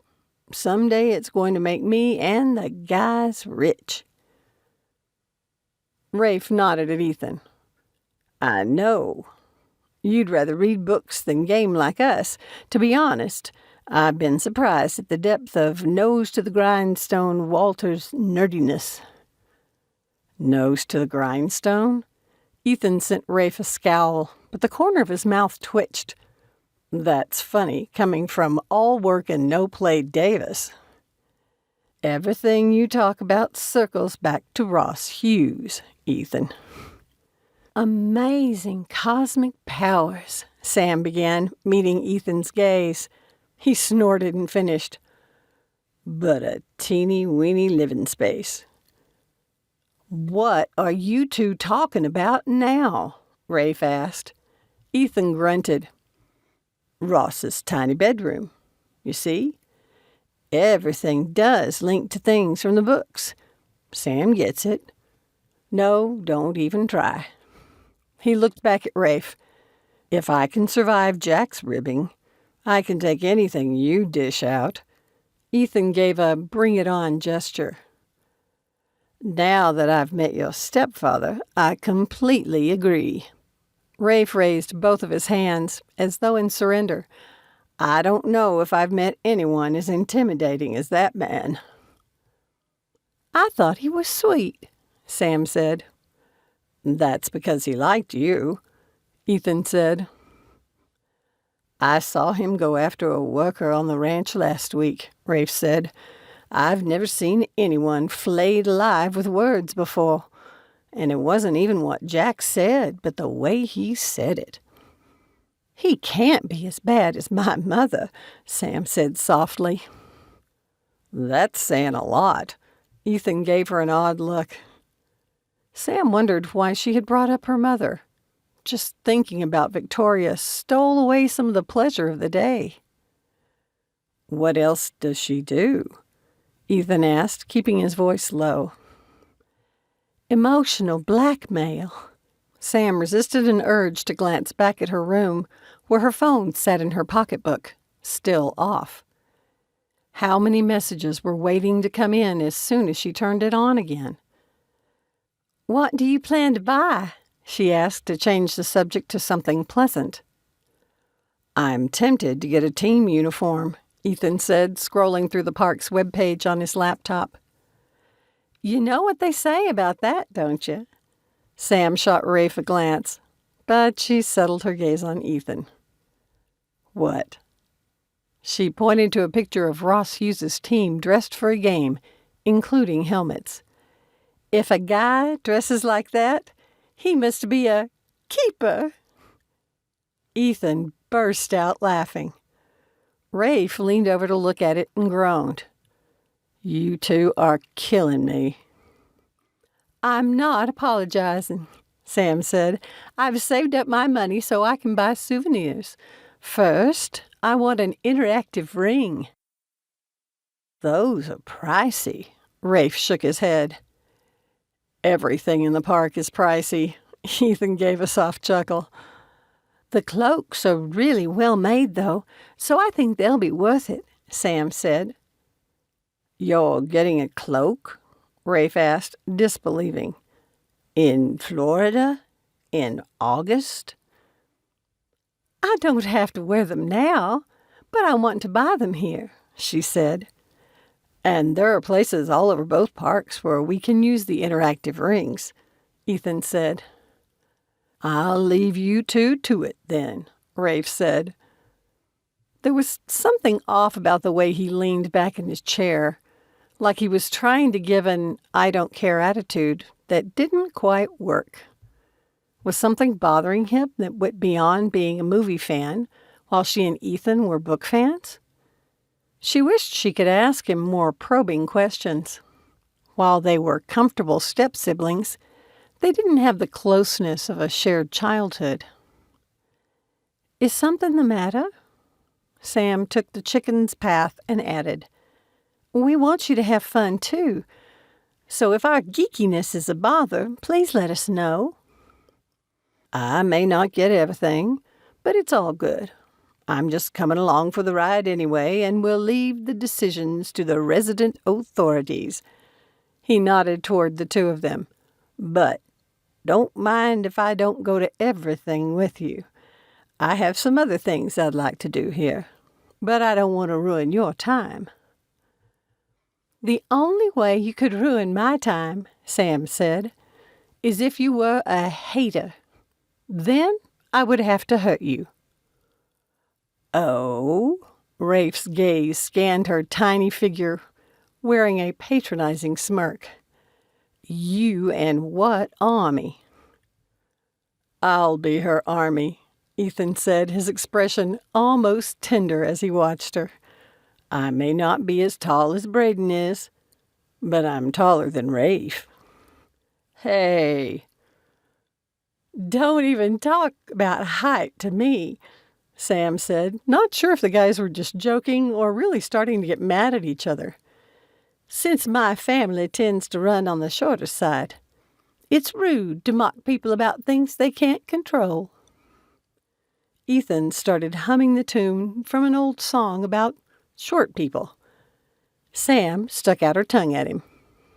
"What are we doing tonight?" Rafe's phone pinged. He glanced at it and grinned. "What?" Ethan asked. "Tess just got into town." Her stepbrother headed for the door. Sam's curiosity perked up. Who was Tess? "I didn't know she was coming." Ethan closed his laptop, looking a little irritated. "Is she the reason for your wanting to do other stuff? Why didn't you say something sooner?" "She didn't know if she could make it. Don't worry. I'll make sure to spend time with y'all, too." Rafe shrugged. "Let's check out City Walk." "Okay." Ethan rose. "I want to try Bubba Gump." Sam glanced down at her comfy clothes and sighed. It was a good thing she wasn't trying to impress anyone. She would leave her phone behind and not worry about the waiting messages from Victoria. "Y'all let me get my shoes first." She dashed to her room. Chapter 6. Ethan woke early the next morning, surprised at how much the addition of Samantha to the party had increased his excitement for the park visit. Rafe had left them after dinner to meet up with Tess, but at least he'd spent some time with them. Ethan and Sam had sat outside in the pleasant Florida evening and talked about the books. It had brought back a lot of fond memories of reading them as a teen. It would have been fun if she'd been born in Lewiston. He'd have had someone to discuss his theories with. He smiled to himself, not sure what to think of her. There had always been a connection between them online, one he'd never experienced with anyone else. If he hadn't already had thoughts beyond friendship, meeting her in person would have sent him down that path. Sam had so much more going for her in person. She also had a mysterious air about her. It was strengthened by that haunted look she wore during unguarded moments. She usually hid it well. There was always a hint of it when she mentioned her mother. But he had seen it at other times, too. Did she have a new boyfriend back home, giving her grief? She'd broken up with her old one nearly a year ago. Ethan couldn't remember her mentioning anyone new, and Rafe hadn't said anything. The desire to protect her grew stronger, and Ethan shook his head. How could he help her? They only had these few days, and then he'd be heading to Boston, while she returned to Boulder. He rose from his bed, careful not to wake Rafe, who snored softly in the other bed. While Ethan showered, he reviewed the day's itinerary. A whole day spent with Sam in the magical realm. All their plans seemed more fun, knowing she would be there to share it with him. And Rafe. Maybe they would convert him to reading the books yet. As Ethan dried off, bits of last night's conversation before dinner kept intruding on his thoughts, especially Sam's remark about her mother. Jack Randolph might be a tough man, but he was a fair one and never vindictive. He only reprimanded where he thought it was needed. Once it was done, it was over. It didn't sound like things with her mother were ever over. Emotional blackmail, Sam had said. Was that why her parents had divorced? He paused, his toothbrush poised in front of his mouth. Hadn't Rafe said something about their split? Ethan started scrubbing his teeth again, searching his memory. Then it came back. Her mother had cheated on Sam's father. That must have been a real blow to someone as tender-hearted as Sam was. She was different from any girl he had ever known. The chemistry between them was undeniable. He wiped his mouth and stared at his reflection. It was tempting to consider a relationship with her. Was there some way he could make that work? No, she lived in Colorado, and he lived in Massachusetts, and would for years. As a med student, he would have no time for a social life. Ethan hung up the towel. The most he could do was enjoy what little time he would have with her. When Sam heard the shower going in Ethan's room, her heart rate sped up. Last night, before falling asleep, she tried to evaluate what her hopes were for the trip. Should her only goal be to give in to her inner nerd and enjoy the park with another realm head? Until she'd met Ethan, she hadn't allowed herself to look beyond that moment. Before, when they'd spent so much time video chatting, they had connected with each other. Well, she had connected with him. It was impossible to tell if his feelings were simply those of friendship. What she felt for him was so much more. What if he liked her too? Remembering the way it felt when he touched her, her whole body flamed, and she wished she had made some iced sweet tea instead of a hot drink. Calm down, girl. She had to think about this before they went their separate ways. After she'd met Francie, Sam had learned to be a planner. Her stepmother had once said she had to be organized because she was too busy not to be. Sam had found it useful once she'd moved to Colorado and taken on responsibilities at the college and the Fringe Festival. So, what happened now? Besides just having a great vacation.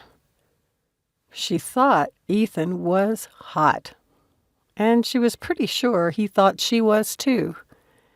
Sam hadn't allowed herself to consider anything beyond the big question of how they might be in person. Now that she knew, her imagination was driving her nuts with possibilities.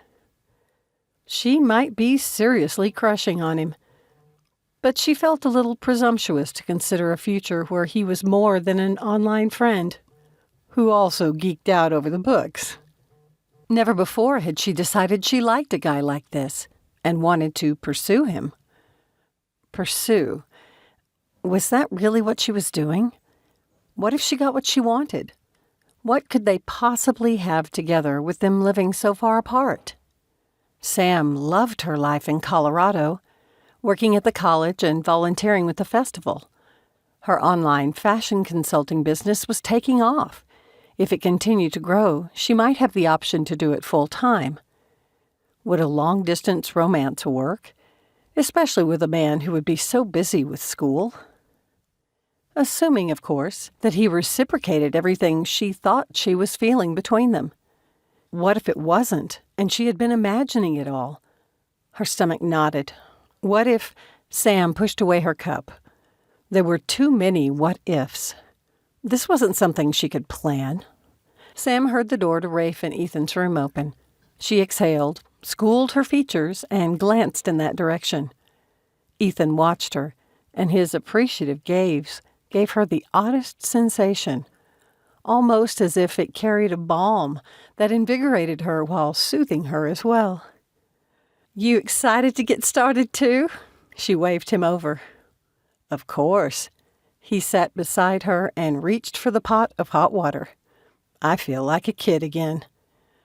"I don't know what you like to drink in the morning." She pushed over a basket filled with packages of tea, coffee, and hot chocolate. "Do cowboys drink coffee?" I stay away from things with caffeine, he said. I'm really sensitive to it. Does it keep you awake? Sam pointed to some bags of herbal tea. Gives me a bad case of the jitters. Ethan took the package. It's too bad, too. I could use something when I need to pull an all-nighter study session.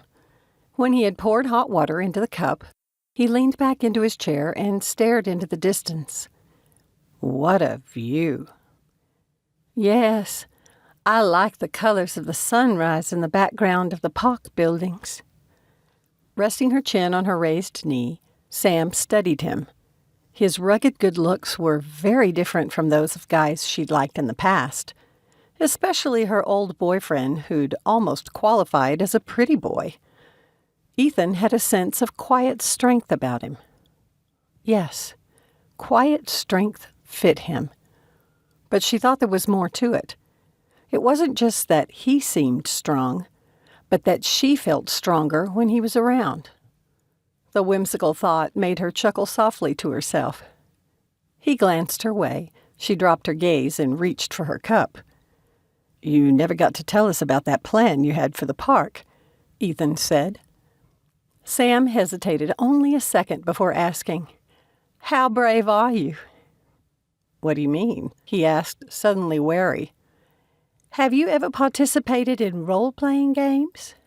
Tabletop or live action? Sam grinned, pleased that he knew the difference. Either. Tabletop, but I do have a family member who does Revolutionary War enactments. Sweet. Sam straightened her legs and leaned on the table. I would love to do something like that sometime.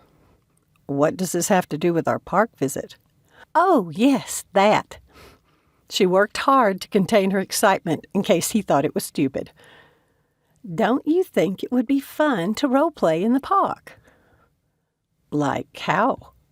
Ethan seemed intrigued. Well, not the whole time. You two are sure up early, Rafe said with a yawn, his short hair matted on one side. He pulled a chair from the second little table and set it between them. He reached for the kettle. Is this sweet tea? No. She pushed the basket of packets toward him. But you can make your own. There's plenty of sugar in there. How'd it go with Tess? Sam was dying to know more about this girl. We had fun. He sat down. Is she coming with us today? Ethan asked. No, she can't stand Ross Hughes. What were y'all talking about? Sam took a sip from her cup, disappointed that Rafe didn't say more. She wanted to know about the girl, but if he didn't want to talk about her, then Sam wasn't in any position to point fingers. She wasn't exactly shouting about her own romantic wishes either. Maybe he didn't want to say anything until there was something to say. Sam here thinks we ought to role-play in the park, Ethan said. I'm not pretending to fly any drakes. Rafe poured hot water in a cup. The dueling drakes ride is gone, so don't worry, Sam said. But I think it would make the experience more fun for us if we reenact some of the scenes from the books. Rafe shot a skeptical glance at Ethan, who grinned and nodded. Rafe's mouth fell open. Don't look at me like that, Ethan said. I can have fun. I'm not sure you've had fun in 2 years. Rafe tore open several sugar packets at once and poured them into his tea. You've been like an old man tied to your textbooks. Hey, Ethan frowned, defensive. I had to get good grades. Sam waved her hands between them. The only books that matter on this trip are the Ross Hughes ones. Leave him be, Rafe. What did you have in mind? Ethan asked. Yeah, what's this grand idea? Rafe took a sip of his tea and sighed. Well, there are 3 of us. Sam pointed at herself and then each of them. Fiona, Ross, and Ben. I like being Ross, Rafe said. But why me? Because the role fits you, she said. Of the trio, Ross knew the least because he was raised by nuns who kept him ignorant. Ben knew so much because he was raised in the magical realm, Ethan added. And Fiona knew a lot because she was a know-it-all? Rafe winked at her. Whatever! Sam shot him a flat look, but was glad he was playing along. Kind of. Fiona knew about things because she was smart and studied a lot. I like it. Ethan shot her a knowing look. Only then did she remember that Ben and Fiona also became a romantic pair. Was that what Ethan was thinking? But Ben was kind of an idiot, Rafe said. Why would anyone want to be him? See, if you'd read the books, you'd know he wasn't an idiot, Ethan said. He had his idiot moments, but they all did. Sam rose and picked up the kettle. The movies wussed him out by giving a lot of the great book lines to Fiona. I'm all about girl power, but she rocked already. She didn't need to steal from Ben. She headed to the little kitchen and said over her shoulder, "There are muffins." Room service? Ethan followed her into the kitchenette, Rafe straggling behind. No, I went to the deli last night before they closed. Sam started rinsing out the kettle. Help yourselves. Sam? Ethan came to stand beside her at the sink. You shouldn't be going out alone at night. I'm not stupid. There were lots of other people still around. She frowned, but didn't look at him, not wanting to snap. Yes, things were different in person. But her mother was putting her on edge. At this rate, Victoria's nagging could ruin the trip for Sam. Dangerous territory, my friend, her brother whispered loudly. His expression looked so ridiculous, it made her laugh. Stop it, Rafe. She turned to Ethan. I didn't mean to be touchy. I just have a hard time when people try to boss me around. I should have phrased that differently. My bad. Ethan shrugged like it was no big deal and turned away. Sam sighed, knowing she'd stepped on his metaphorical toes. She reached out and took his hand. Please know that I'm tense because my mother's putting serious pressure on me right now. I'm sorry. All right. His expression stayed concerned. I need you to understand this about me. Imagining you walking around at night by yourself worries me. The men in my family tend to be protective of our women. Sam blinked, her heart leaping. Rafe guffawed, and Ethan groaned, his ears turning red. I'm going back to bed, he said. I can't get my mouth to work right. Stop laughing, Rafe. She backhanded his gut. He did a mock grunt and doubled over. That's not what I meant, Sam, Ethan said, his expression earnest. I know it's not, and thank you. It's kind of sweet. Sam let go of his hand and gave his cheek a little pat. Ethan's gaze met and held hers. Without thinking, she ran her thumb over his soft, warm lips. She dropped her hand and stepped back. We need to get ready so we can take advantage of the early entrance. She hurried toward her bedroom. When Sam was inside, she shut the door and leaned against it. Seriously? He'd called her his woman, and then she'd touched his mouth. She lifted her tingling hand that carried the fragrance of Ethan's aftershave. He'd been the biggest reason she'd broken up with her boyfriend last year. She couldn't get involved with another guy until she figured out her feelings for Ethan. Well, she certainly had her answer to that. Chapter 7. As they made their way with the other hotel guests to their entrance to the park, Ethan stayed back, letting Sam walk ahead a few paces. The way she'd touched his lips had nearly undone him. He adjusted his backpack and tried to forget about how it had made him feel. If Rafe hadn't been standing there just a few feet away, Ethan had no doubt that he'd have kissed her. Would she have kissed him back? Maybe not. since she'd been stiff when she'd come out of her room. What was going on with her? He didn't know how to take the hot and cold. He remembered the feel of her soft hand on his cheek, the way her thumb had teased his mouth. Why had she done that and then pulled back? It wasn't like he had initiated the touch. It didn't matter. He couldn't afford to get involved, even if she were interested in a relationship. It would distract him from school, and he had too much at risk. With Braden's history there, Ethan had a high standard to live up to. He would just pretend she hadn't touched him. They would enjoy their mutual enthusiasm for Ross Hughes, and maybe figure out what was bothering her. That's what a friend would do, and that's what they were, right? Yeah, friends. When Sam stopped at the end of a line to enter the park, they sped up to join her. She must have thrown off whatever had bugged her because she gave them a huge grin. She was adorable. They made their way down what looked like a city street, but one that was Disneyland clean. There were shops and rides, the latter catching Rafe's attention. "You'll get to do those later," Ethan told his roommate. "Even if Sam doesn't want to go on them, I do, especially the action movie ones. Let's do Realm Alley first." Rafe nodded. It took longer than Ethan had expected to walk to the London part of the park. The place was huge, but Sam seemed to know where she was going.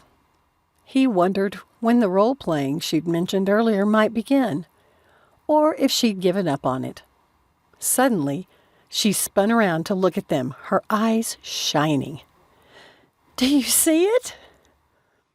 "It's hard to miss the Twilight Trolley." He pointed to the acid-green double-decker bus in the distance. "That's not what I mean." Sam waited expectantly. When neither of the guys said anything, she crossed her arms. "Oh, come on, Ethan. Rafe the Non might not notice it, but I was sure you would." "Hey, I'm not non-magical," her brother said. That was when Ethan registered the name on the brick wall. He scanned the building and nodded. "I guess they do that to make sure people pay attention." He pointed to the darker, dirtier color of the bricks that made number 13 stand out between the units on each side. "Now watch." Sam moved to stand between them. "Hey, looky there." Rafe pointed at a moving curtain. "Based!" She clapped her hands. "I love their creativity." "He looks just like in the movie," Rafe said. "I always thought someone must have beat him with an ugly stick." Ethan glanced at the gnome-like being that peeked out of the curtain before looking down at Sam. There was something so joyous about her. Others standing around them seemed to pick up on it, as they also watched the figure in the window, and their enthusiasm grew. The group moved on, more bounce to their steps. Had Sam's contagious zeal done it? Something about her expression filled him with happiness, and he chuckled. "What's so funny?" Sam had crossed her arms, her eyes narrowed, her expression now closed and wary. "I just realized that you're even more expressive in person. How can you be passionate about so many things?" "What things?" She watched him, still wary, like she expected him to make fun of her. "Sam, it's me." Ethan pulled her hands from their closed position. "Remember? The huge Ross Hughes nerd? I'd never laugh at you, but with you. Is everything okay?" "Yeah," Rafe said with a frown of his own. "You've been a little off the whole trip." For a second, Ethan thought she was going to say something, but her expression closed, and she shuffled her feet.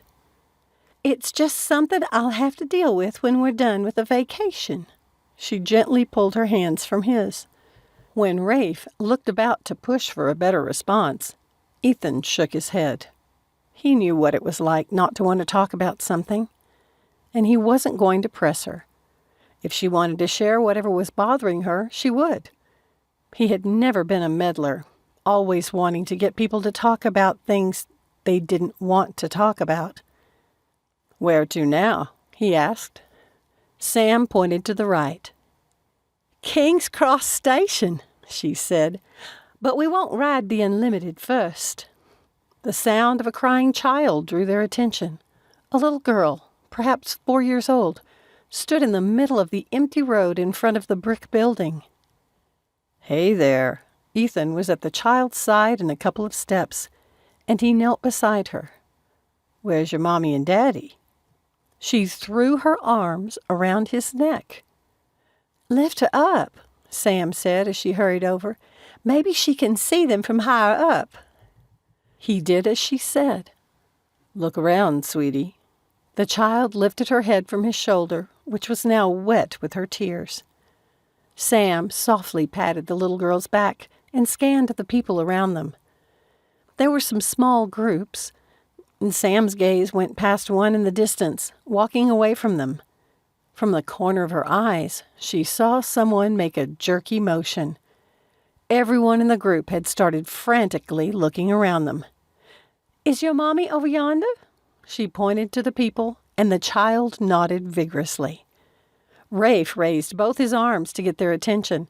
It took a few seconds to do it since everyone was looking down.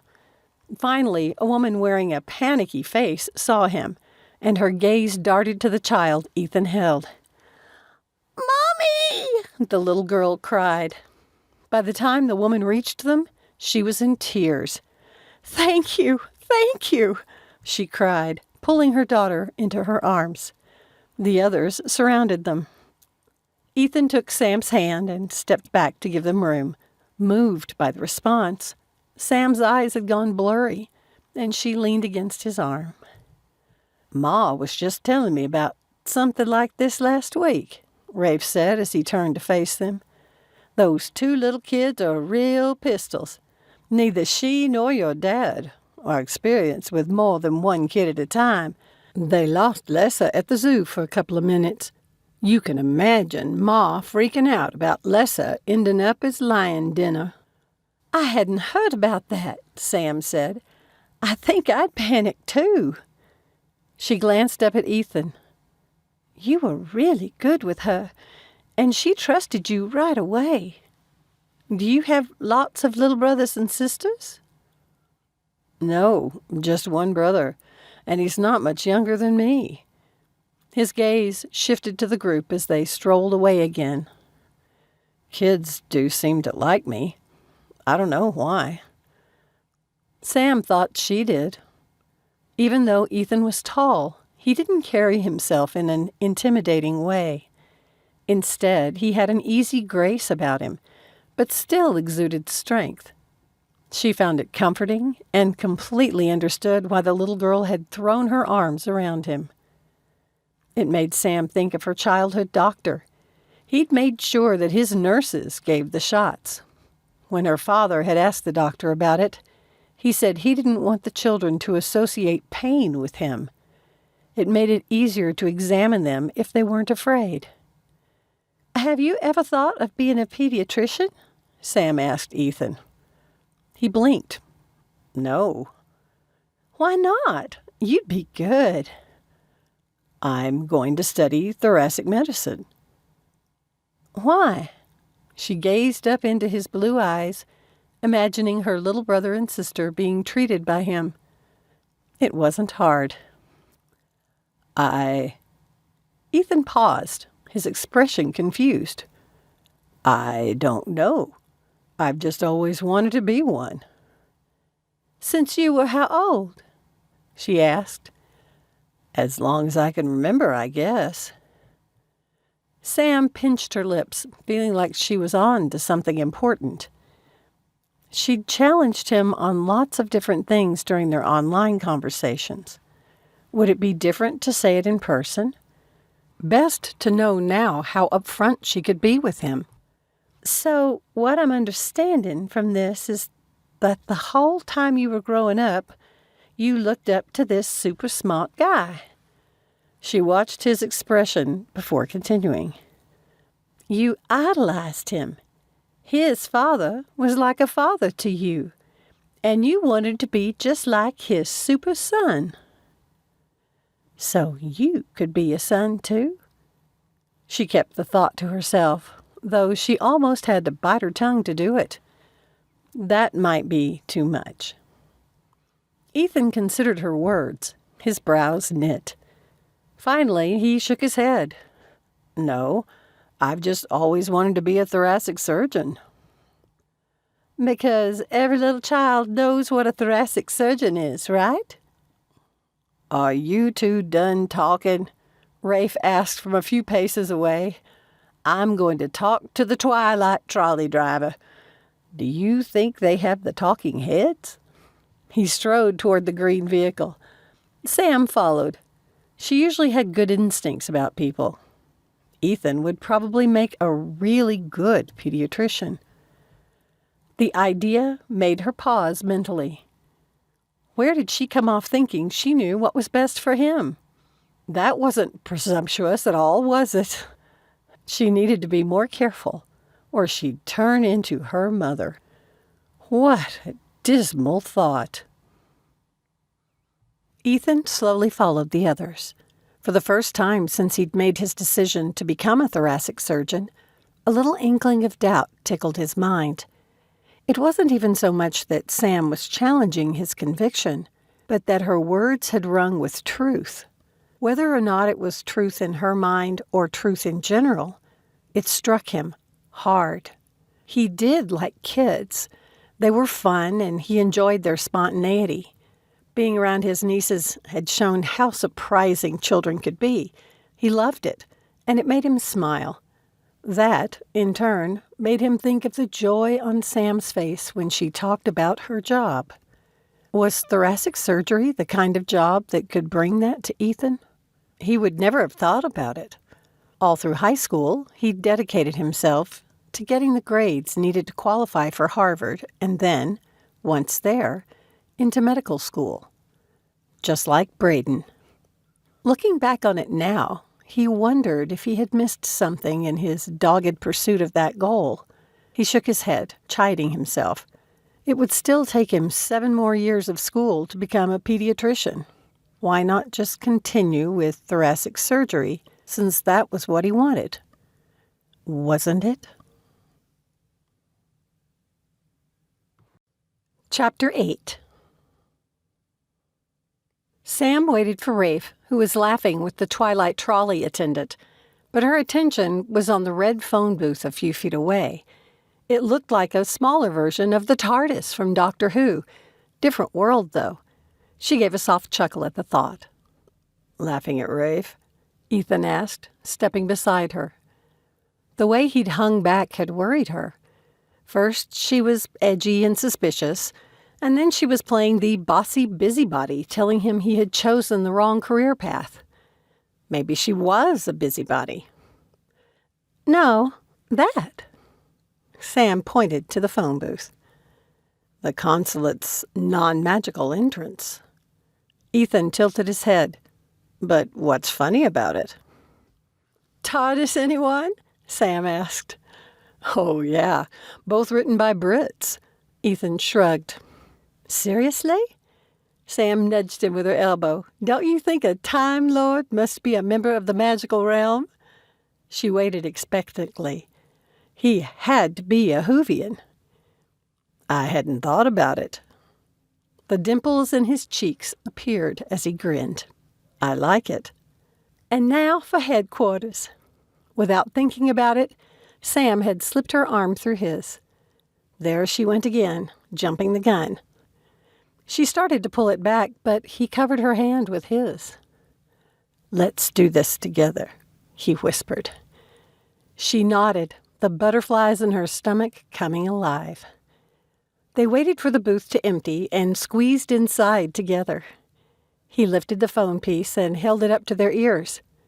Do you remember the code? Of course. Sam punched in the 7 numbers and nearly squealed when the voice from the movie came through.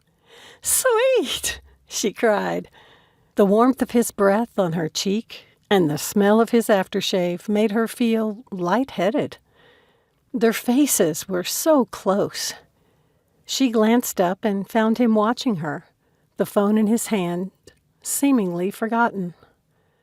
He leaned closer, and her heart leaped.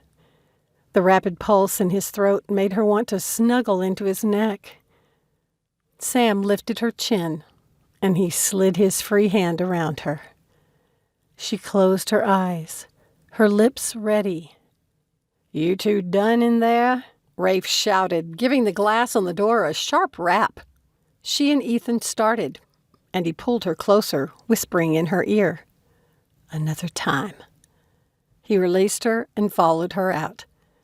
Sam refused to look at Rafe, and her hands shook as though she'd just been a fender bender.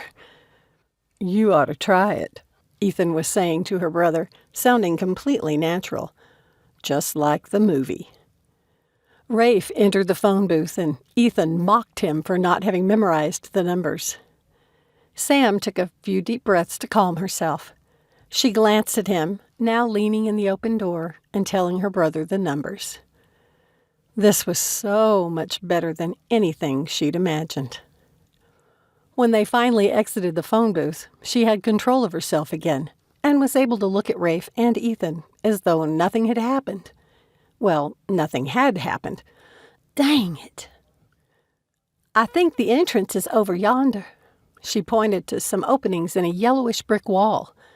They had been designed to prevent people from seeing beyond. "What about the Realm Unlimited?"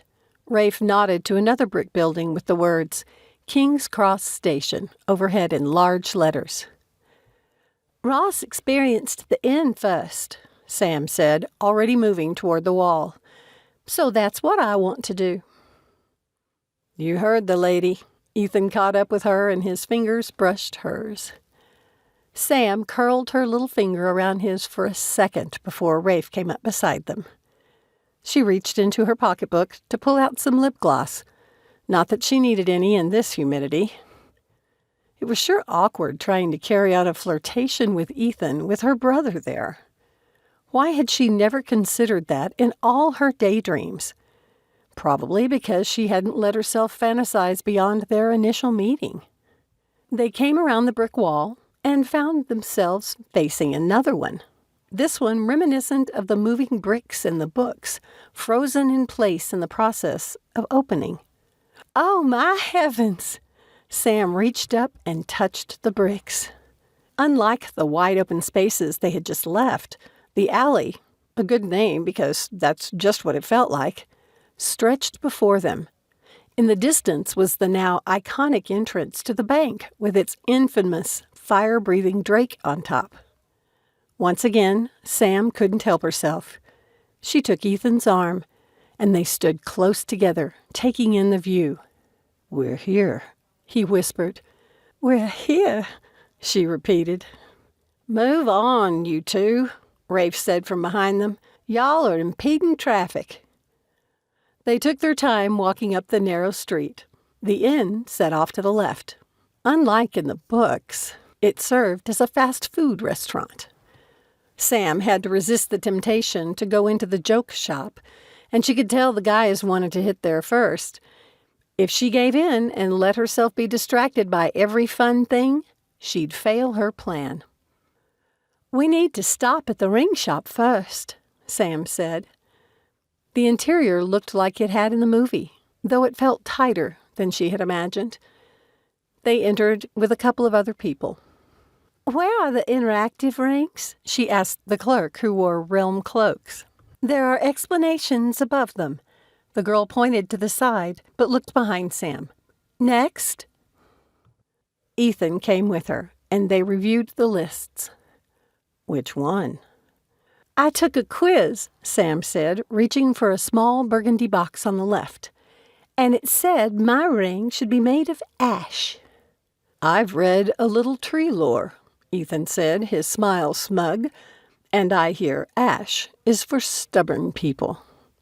She gave his rib a nudge with her elbow. "What are you getting?" "I'm not sure. I've been thinking about going for Rowan, because one of the things it's supposed to do is protect. Fits a future doctor, right? He glanced over his shoulder at Rafe. You getting one? Her brother snorted. Not at that price. Sam had been glancing through the wood descriptions. The rowan tree had healing power, but the willow was noted for having even more. She searched the stacks again until she found one and pulled it out. I thought you were getting ash, Ethan said. I am. This is for you. She handed him the box. Willow? He frowned.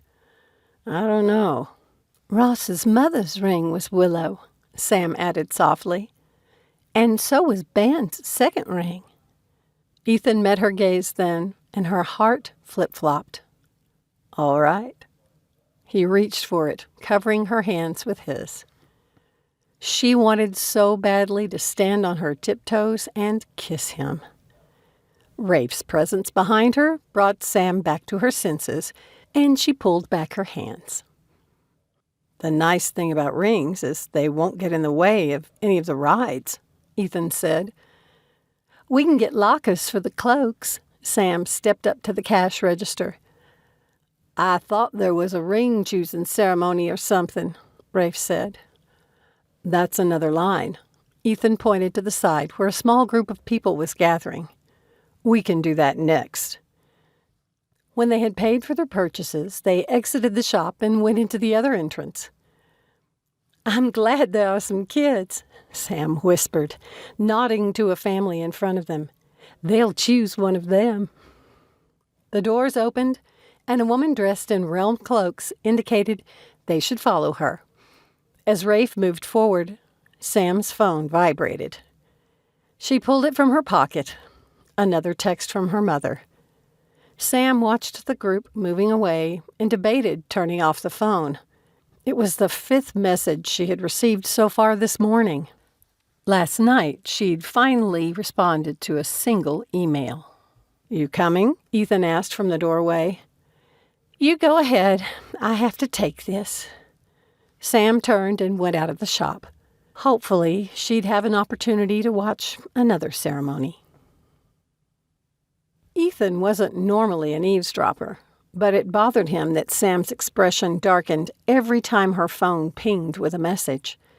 He'd watched online videos of the ring ceremony and knew what to expect. Since he was more curious about Sam, he decided to follow her outside. Mama, you do remember I'm on vacation, don't you?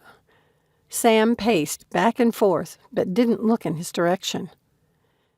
Ethan tried not to listen too much, mostly concentrating on Sam. He had always thought she had an expressive face, but seeing it now, when she didn't know she was being watched, he understood how much she must hold things back. Why would she feel the need to do that? All right. I'll come to New York, but I'm not promising anything else. Sam disconnected and let out a huge sigh. When she turned back to the shop, her eyes glistened with tears. Noticing him, her face colored and she hurriedly schooled her expression. What are you doing out here? Is everything all right? Ethan shoved his hands in his pockets. I don't want to talk about it. She slipped the phone in her bag. And I don't appreciate you listening in on a private conversation. I wasn't trying to, I promise. He reached out and took her hand, glad when she didn't pull it back. I was worried about you. My mother is so horrible. Sam watched her feet. I hate having to deal with her. Then why do you? She looked up then. I have to. She's my mother. No, I don't think you do. Ethan drew her closer. The world is full of toxic people, and they can suck the joy right out of you, if you let them. So, don't let them. You make it sound easy. The drake at the top of the bank roared. Sam started and spun around. Fire erupted from its huge mouth, and Ethan pulled her against him, wrapping his arms around her. The heat from the flame washed over them. The drake let out one more burst and went quiet. "That was so cool," she whispered, her hands on top of his forearms. So was holding Sam. Ethan liked the feel of her against him, the smell of her shampoo, even the way her short hair tickled his nose. "What are you two doing?" Rafe asked as he exited the ring shop. He shot them both a questioning look, his brows raised. "I can't believe you ditched me in there." "We didn't ditch you." Ethan dropped his arms and she took a step away. Sam had to take a call. "We just saw the drake spew fire." Some of her excitement seemed to have returned, but it had a forced quality to it now. "How'd it go in the ring ceremony?" Ethan asked. "Did they choose one of those kids?" "Yeah, and the guy couldn't have chosen anyone better. That boy went crazy." Rafe looked around. "What next?" "Our ring boxes have a map of places where we can use them." Sam pulled hers from the box. Ethan took her bag so her hands were free to open it. "There's the map." Rafe pointed to the parchment-colored paper inserted in her box. "There are also metal markers that identify where we can use them." Ethan handed Sam back her bag and put on his ring. "Let's go back toward the entrance," Sam said. "Looks like there's one up there." A little alley opened to the right of where they had entered. Through it was the statue of a fairy holding a scepter in one hand. A family stood nearby with the two older children waving their rings at it. "Doesn't that make you feel all grown up?" Rafe whispered slyly. "Don't you ruin my fun, or I'll tell your mama." Ethan chuckled. Sam watched the children and then practiced the movements. A small stream of water gushed up from a grate in front of her. She squealed, jumping back. Rafe and Ethan burst out laughing. "Did I do that?" She shook the water from her foot. "I think we're too far away yet," Ethan said. "One of the kids must have done it. They're finished now." They moved closer and Sam positioned herself on the marker. She performed the incantation several times, but nothing happened. Scowling, she stepped back. "Non," Rafe accused. "I am not a non-magical person," she mumbled. Ethan had identified the sensor and made sure to point his ring at it. The toad water fountain sent out a stream. "Can I try?" Rafe asked. Ethan handed the ring to him, and he stood on the marker. He did a lot of crazy ring waving, but nothing happened. "Let me try again." Sam got into place and raised her arm. "Let me help." Ethan stepped up close behind her and ran his hand lightly along her arm to her hand wearing the ring. Goosebumps broke out everywhere he touched. He leaned closer, his mouth near her ear, and whispered, "This is all about electronics. See the sensor? We'll aim at that." Straightening, he said, loud enough for Rafe to hear, "Like this." They did the incantation together. A stream of water shot out of the top of the fountain. Behind them, Rafe cried, "Hey, knock it off." Sam giggled, and Ethan dropped his arms. "Try again," he said. She did, and it worked on the fountain. "You want to have another go?" Ethan asked Rafe. "I'm good." He shook the last of the water from his hair. "Where to now?" "Let's go to the joke shop," Sam said. "I know you're dying to see that, Rafe." "When do we get to go on some of the rides?" he asked. "I'd like to do those before the crowds get too big." Ethan watched as several emotions flashed across Sam's face, and then she sighed, seeming to relax. "Let's get in line for the bank escapade, then," she said. "That's the closest. Be prepared, though. I hear it jerks you around a lot." Rafe strode forward. She turned to follow, but Ethan took her hand. "What were you thinking just now?" Sam glanced down at their hands. She curled her fingers around his and looked up. I've always wanted to experience the park in a specific order, but... Sam smiled. I remembered something my stepmother said. What was that? It was before I transferred to Colorado. Rafe was home, and we were going to take our first ever vacation as a new family. Everyone had different expectations, and finally Francie said, "Y'all need to remember, this isn't just your vacation." I like it. Francie's wise like that. Don't let the grass grow, Rafe called from the entrance. Come on. Still holding his hand, she jogged toward the ride. Chapter 9. Ethan was glad, after doing it 3 times, when the others decided the line was too long to make it worth going on a 4th ride. I'm hungry, he said. How about the inn? Sam asked. Perfect. Ethan appreciated the magical realm ambiance. It was pretty cool, considering the place was little more than a fast food restaurant. I'll have the bangers and mash, Rafe said as he placed his order. What kind of Coke do you have? We don't serve soda in the magical realm, the cashier said. Fine. I'll have a frozen rum punch, he said. I'd like a scone. Sam glanced at Ethan and then Rafe. Y'all want to share a sticky toffee pudding? I don't mind. Rafe checked his phone again, and the corners of his mouth curved up. I'll share, Ethan said. I'll take the beef, lamb, and Guinness stew, and some chilled mulled cider. Sam looked over her brother's arm at the screen. Tell me more about Tess. Rafe shifted it so Sam couldn't see what was written. Just someone I'm dating from school. We're doing the water park tomorrow. He nodded and picked up his tray of food. You're not coming with us? Sam took her tray and followed him in search of a table. One day is enough for me, Rafe shrugged, but the corner of his mouth twitched. No offense. I love you two and all, but it's Tess.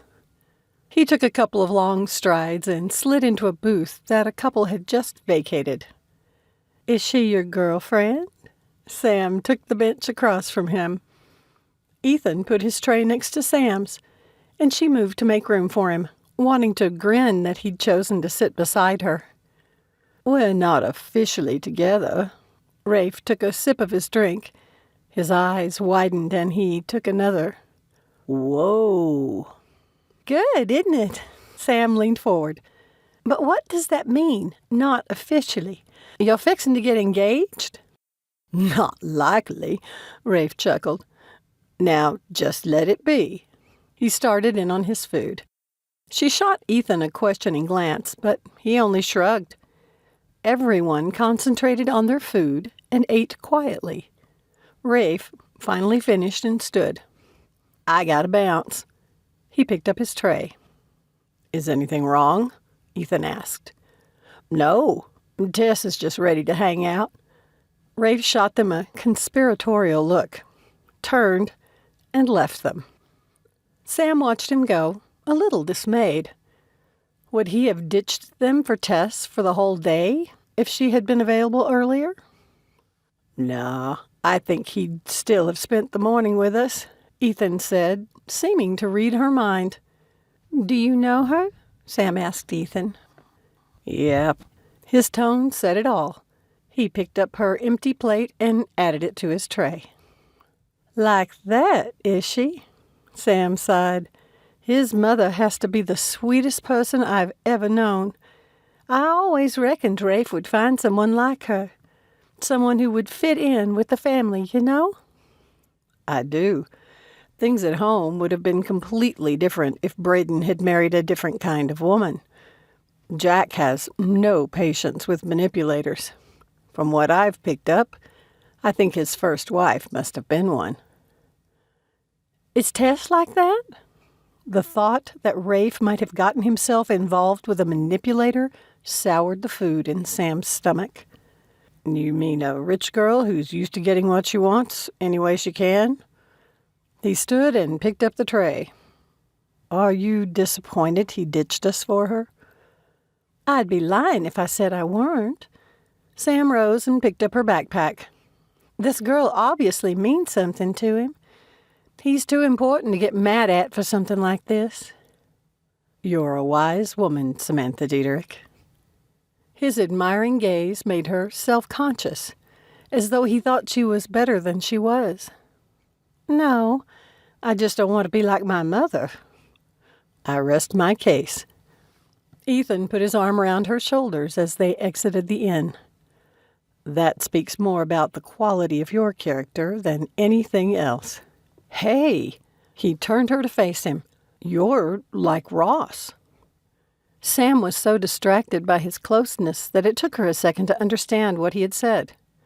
Wait, how am I like Ross? He looked like his father, but his personality was more like his mother's. Ethan smiled. From what I've seen, I think you're more like your stepmother. I try to be.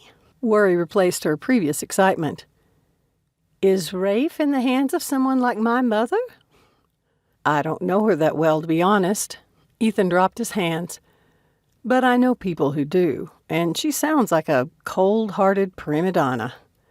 I feel bad for anyone who gets lured in by someone like that, especially a good guy like Rafe. We need to let him be the master of his own destiny, though. I guess. Are you ready to ride to the village now? Yes, the realm unlimited. She put as much enthusiasm as she could into the words, but it didn't mask her worry about Rafe. Ethan was also subdued as they made their way out of Realm Alley. The park was packed now, and she was glad they had the park's express pass. When they were in front of King's Cross Station, a large group of rowdy teens shoved past them. Strong hands grasped her shoulders from behind and pulled her up against a solid body. Her heart leapt into her throat until she recognized Ethan's cologne. You okay? He whispered into her ear.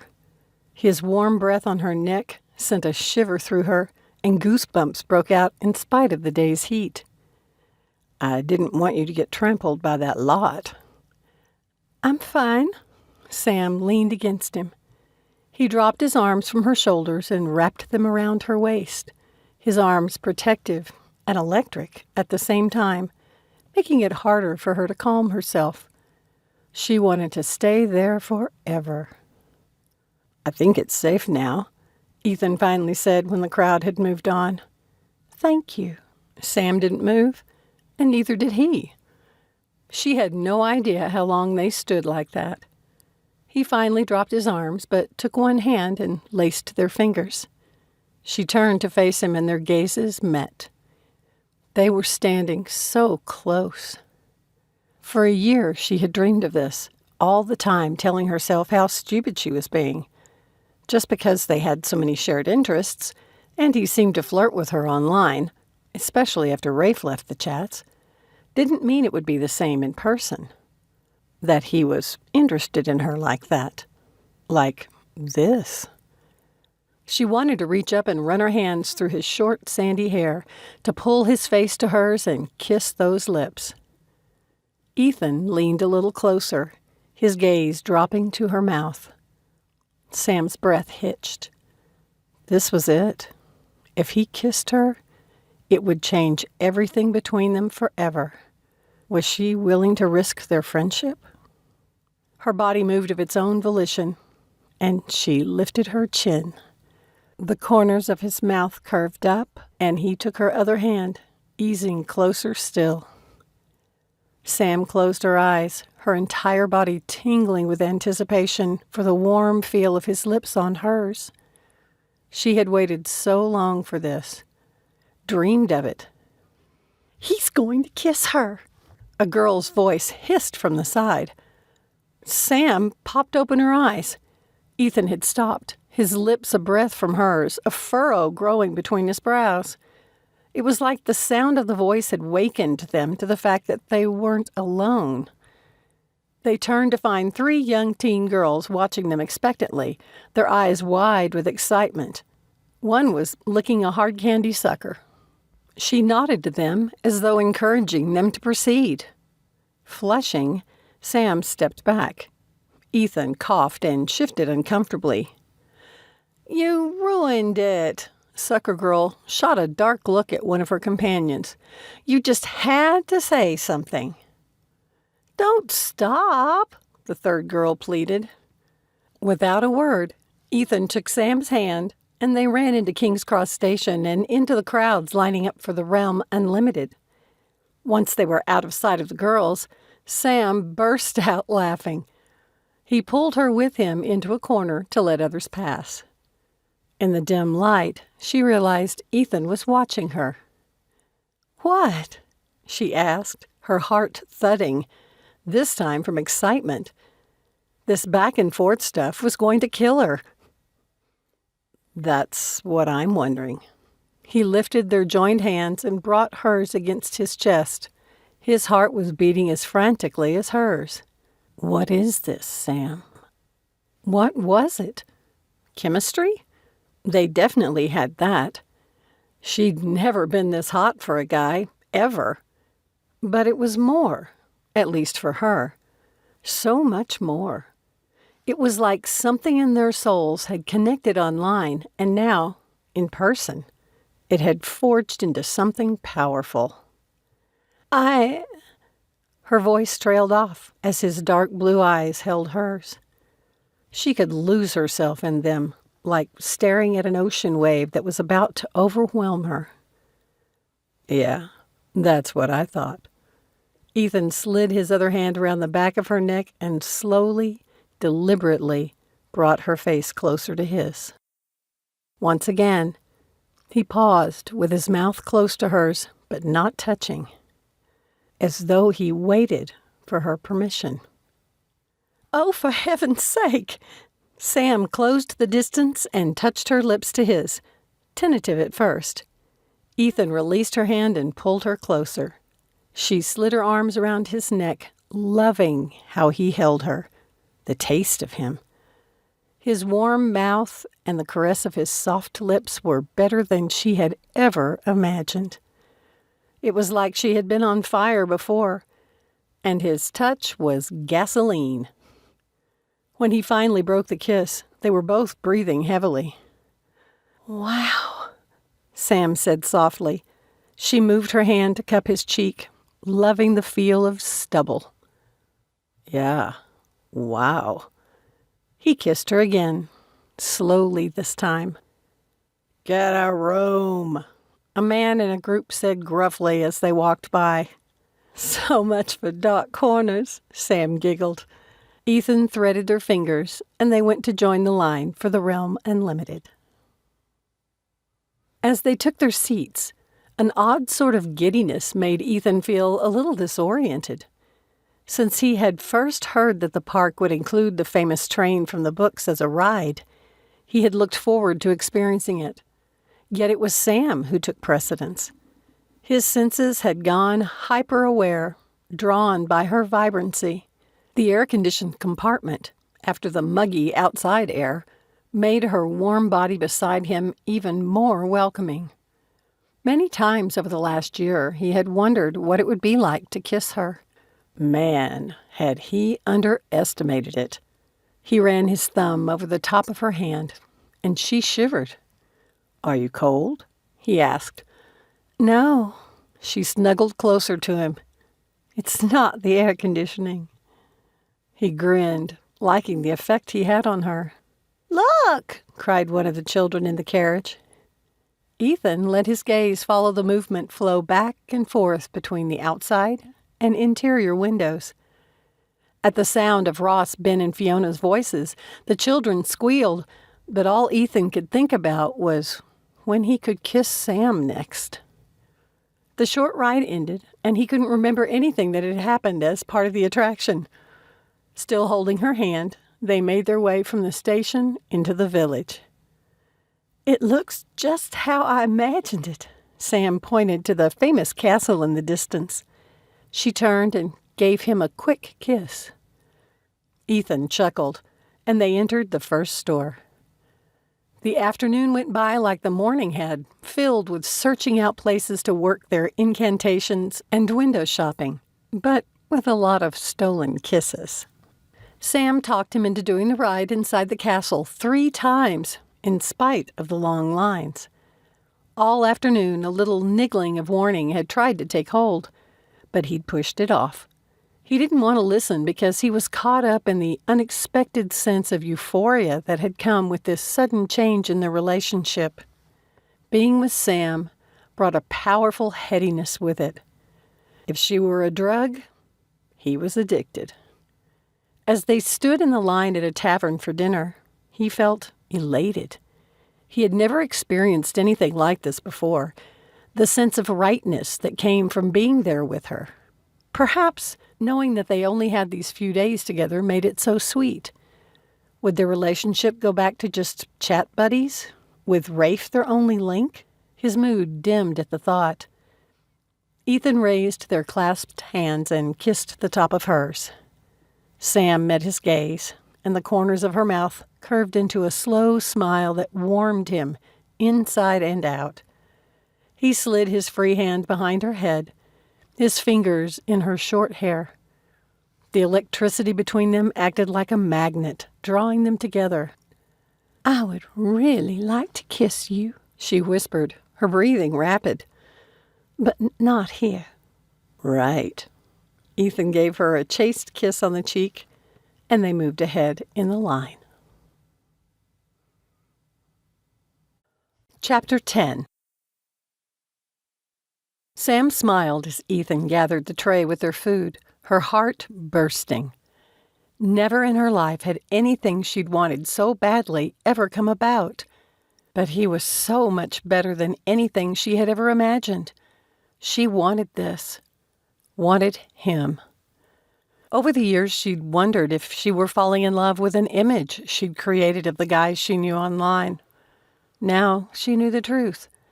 It almost seemed fitting that she'd fallen in love with him for real here. But now what? Was it only a fanciful, temporary romance in a fantasy locale that they could walk away from? "Hey," Ethan said, nodding toward some tables off to the side in front of an ice cream parlor. "Can you hurry and grab those seats? That spot has a great view for the light show." "Brilliant!" Sam dashed over and plopped down on one of the chairs just before someone else got there. She gave the man a sheepish shrug, but didn't move. As long as people didn't stand right in front of them, they should be able to see the light show just fine. "Good timing," Ethan whispered as he set the tray of food on the table and kissed her cheek. She shivered. This day had been one of the best in her life. When Ethan was moving the food from the tray to the table, her phone vibrated. It had to be her mother. Sam pulled it from her pocket and scowled. It was. "Is everything all right?" He sat beside her. "It's another text from my mother." And it goes without saying that you would frown any time you get a message from your mother. Sam gave a dark chuckle. "She's bugging me to come to New York," Sam said before taking a sip of her butter punch. "She wants me to go to work for my stepfather." "I don't remember if you've said what your stepfather does." "He's a fashion designer." "I thought you did makeup." Ethan frowned, the French fry still poised above his ketchup. "I am in makeup," Sam said. "She wants to drag me into business with them by having me do the makeup for his models." "And you don't want to?" "And I don't want to." "Then don't." He finally dipped the fry into the sauce and took a bite. "It's not that simple." Sam ran a finger along the top of her cup.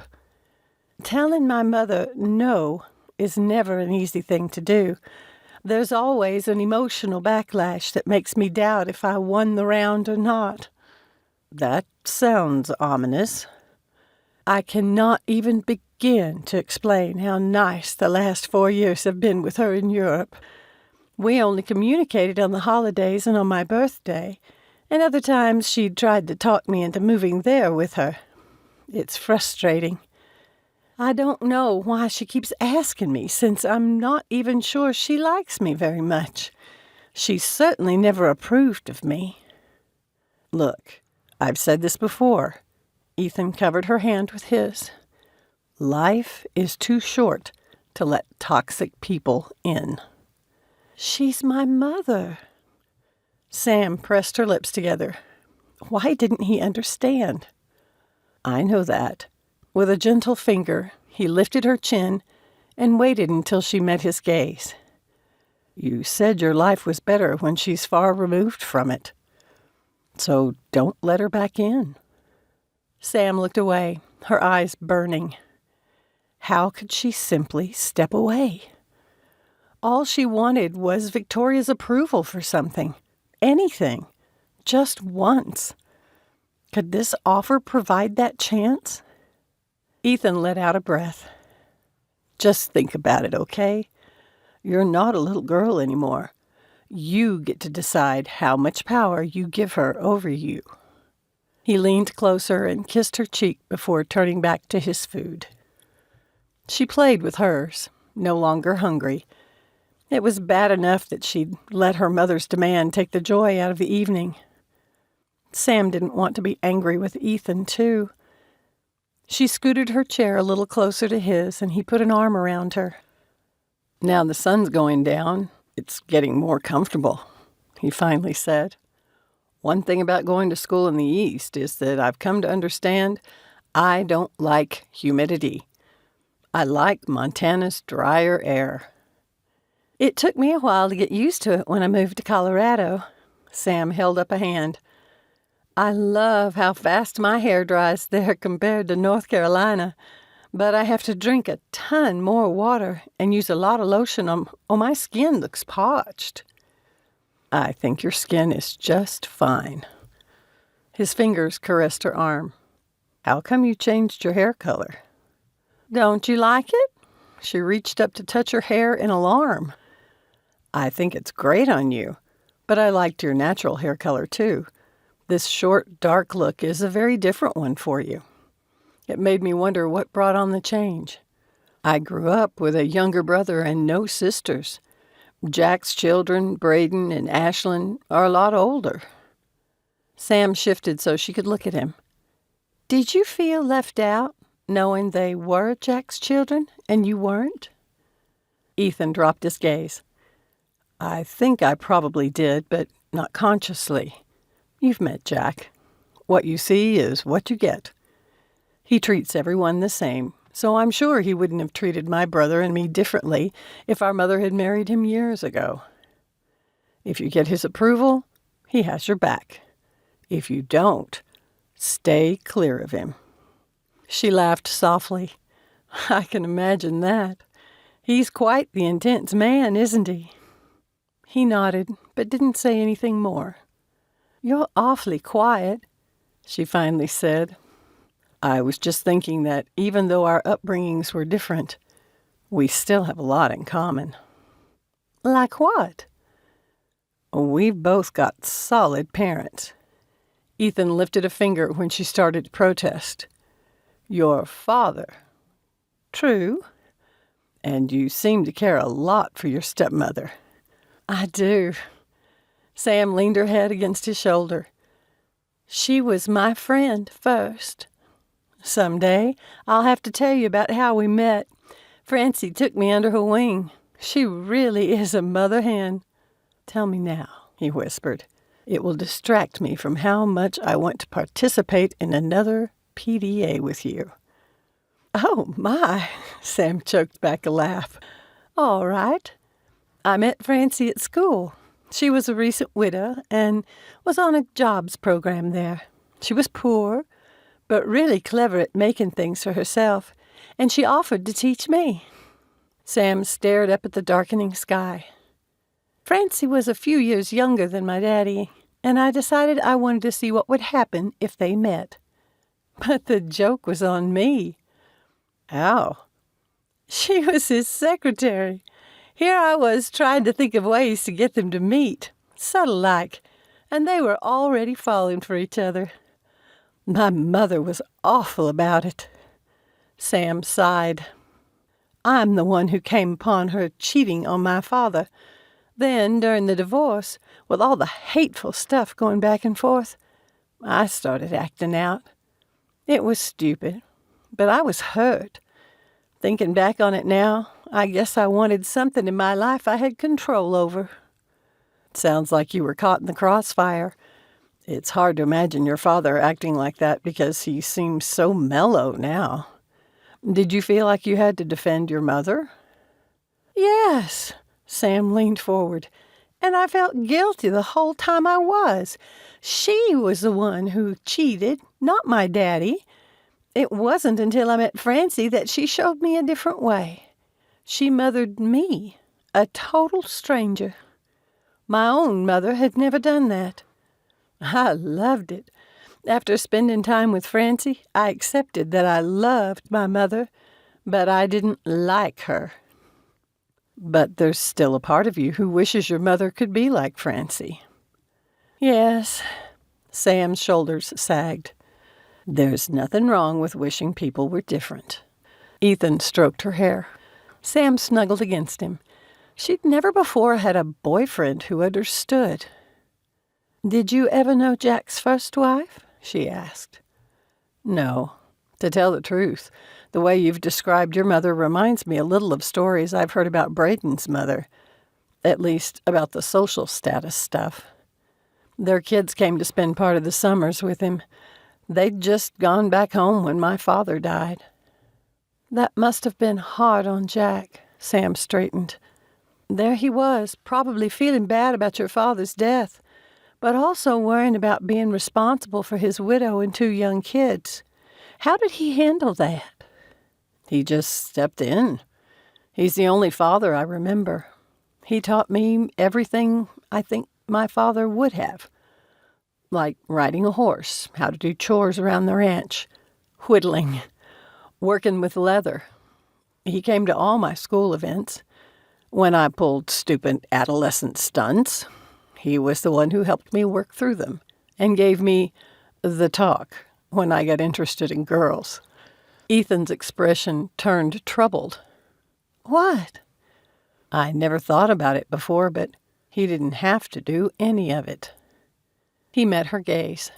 I've never once thanked him. Sam's heart ached for the real pain in his expression. She cupped his cheek. Oh, Ethan. Do you think he'd let you? He nodded his acceptance, but then something changed. His eyes seemed to draw her to him.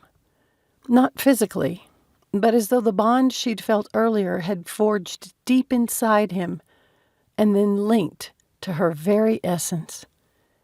It filled her with a sense of blissful connection, like she had never experienced before. A squeal from a child in front of their table startled Sam back to their surroundings. The light show was beginning. Ethan wrapped his arms around her again, and she rested against his shoulder. Yes, this might be the man she wanted to spend the rest of her life with. But how did he feel? You ready? Sam asked. Ethan blinked and looked up. His thoughts had so preoccupied him that he hadn't noticed the show had finished. Yeah. Pulling himself back emotionally, he rose and stretched before picking up some of her bags. Sam must have sensed his mood change because she glanced up at him, a small crease between her brows. The lights of the park made her big eyes seem to glow, and he wanted nothing more than to pull her into his arms and kiss her again. He took a step back. Pain flashed across Sam's face, as though she understood what his motion meant. Her normally open expression closed. Ethan found it hard to breathe, but he didn't say anything, merely nodding at the crowds moving toward the exit.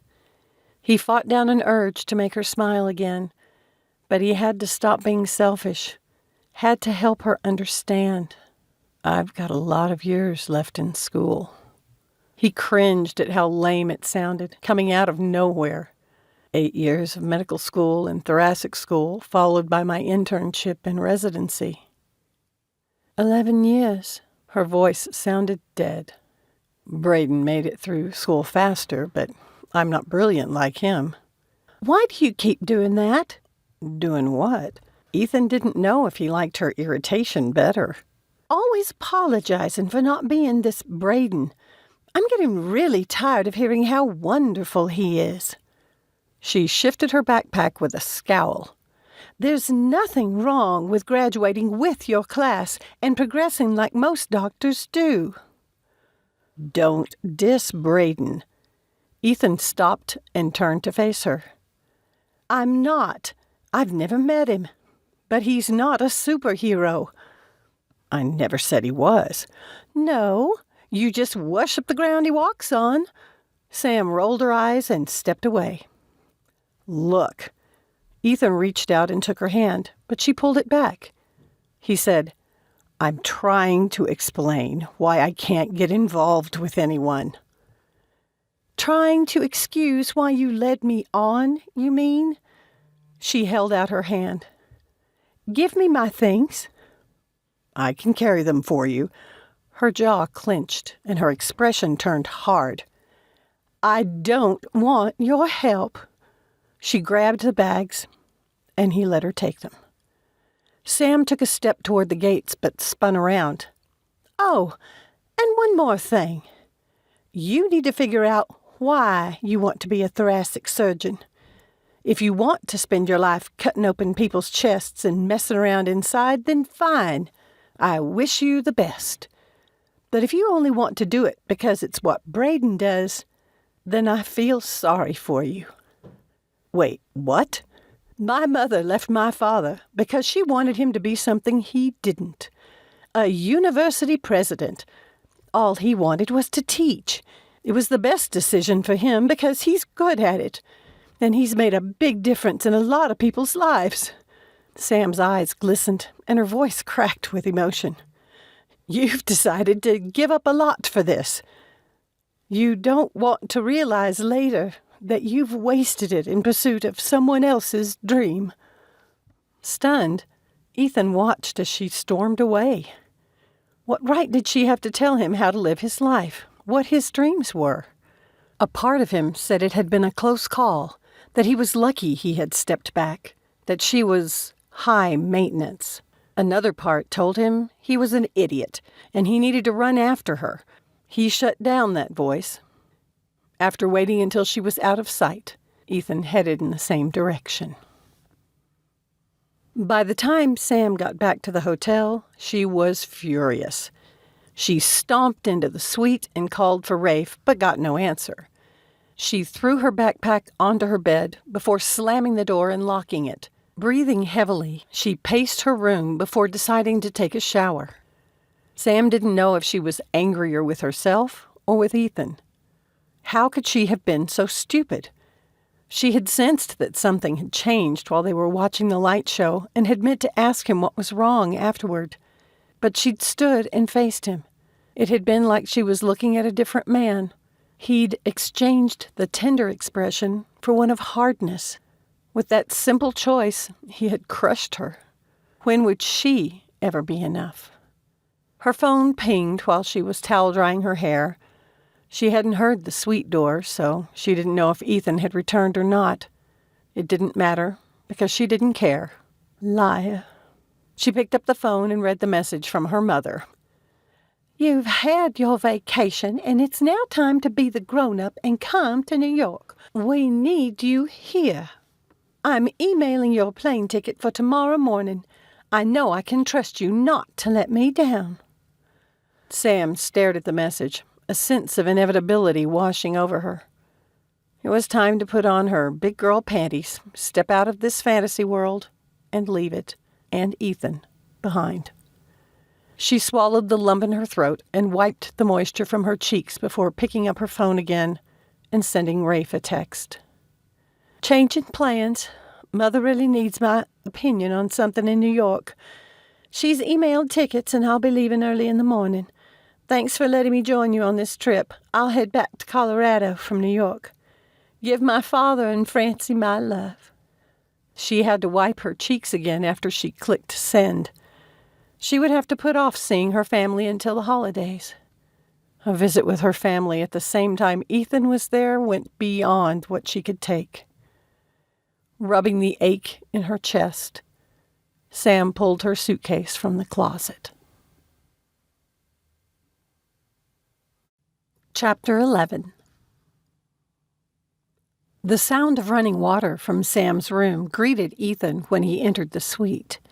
His initial anger had decreased, though frustration still boiled just under the surface.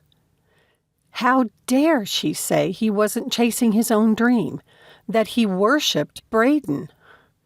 Ethan took a deep breath to calm himself.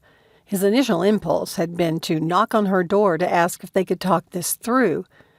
Upon second thought, it was just as well she was in the shower, and he could resist that temptation. If he saw her again tonight, he would want to kiss her. He didn't want to face any more accusations that he'd misled her. What irked him was the truth in her words. When had he become that guy? Ethan mulled over the day as he undressed and got into bed. He didn't think he would ever forget the hurt on Sam's face.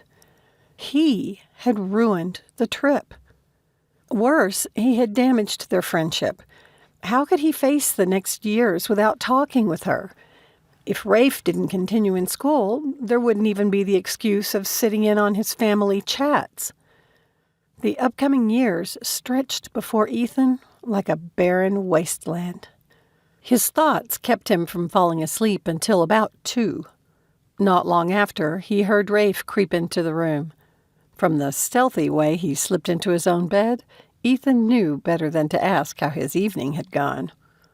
Ethan woke the next morning, bleary and more confused than ever.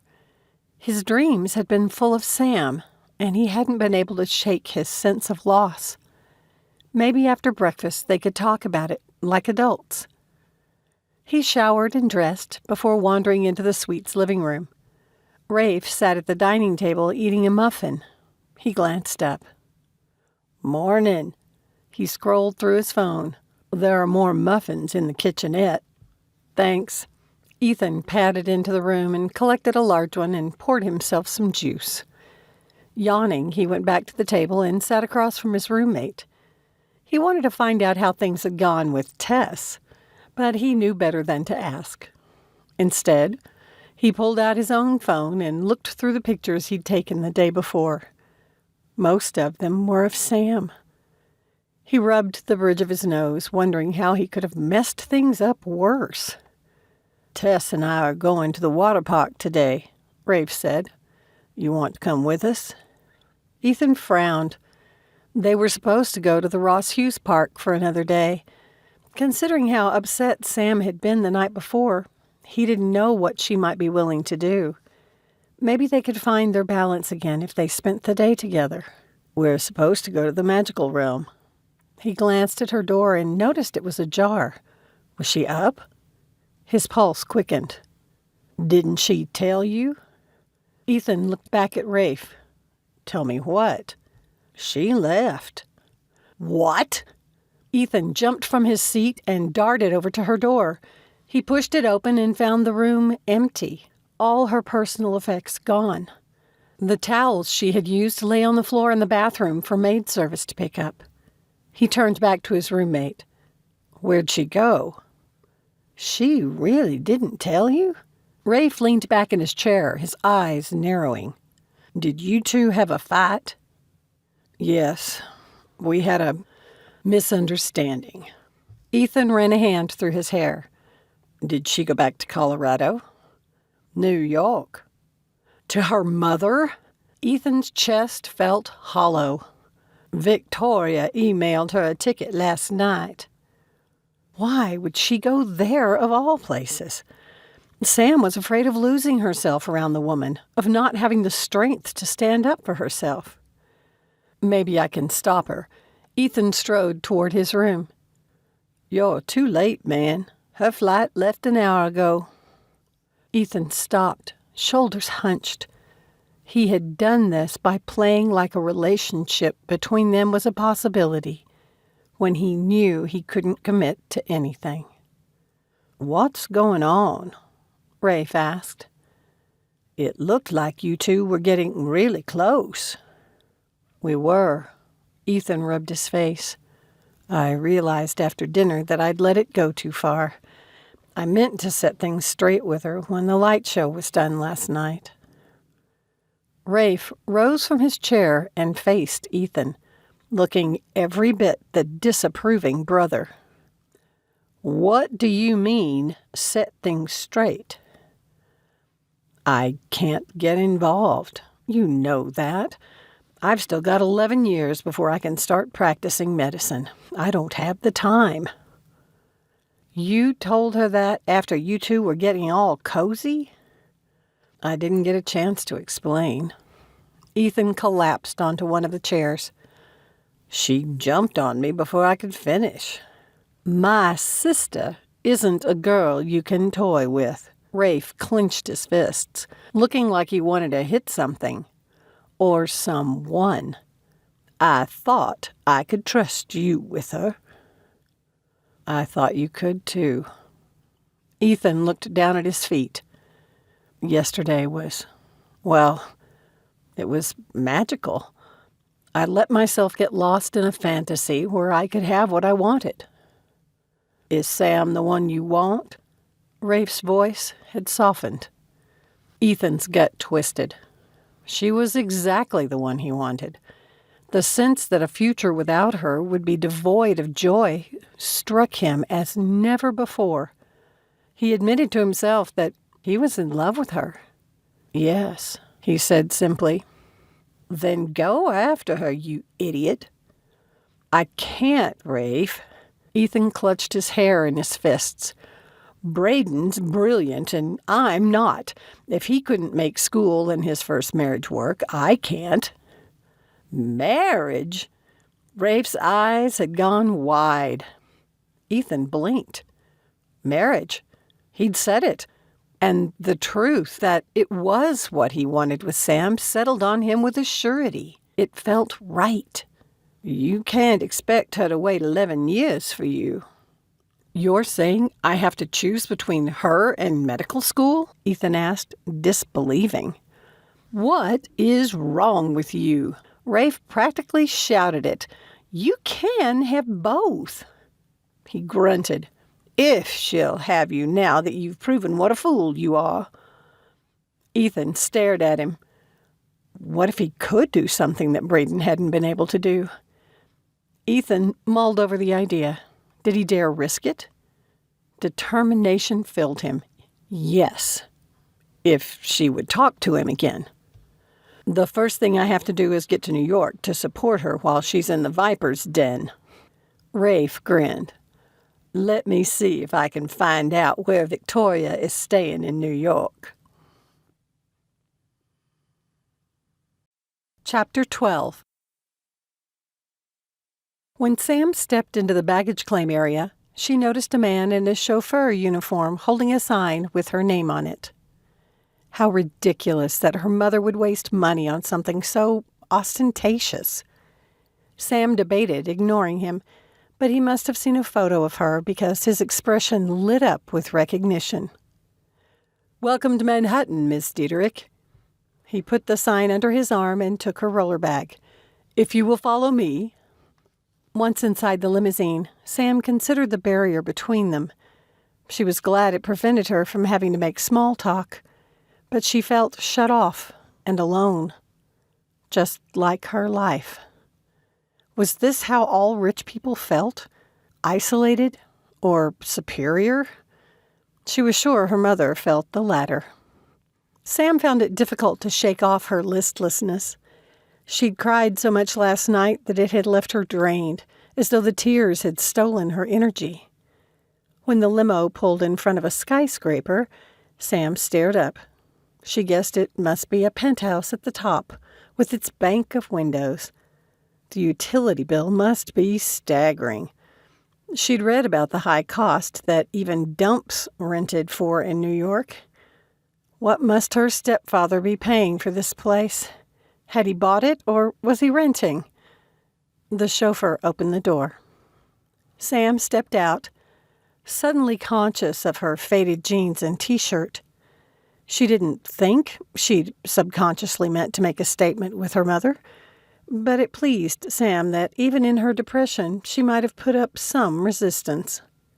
Squinting against the bright summer sunshine, she wondered if the chauffeur would drive her back to the airport. It hadn't been smart to put herself in her mother's clutches when Sam was still hurting from Ethan's rejection.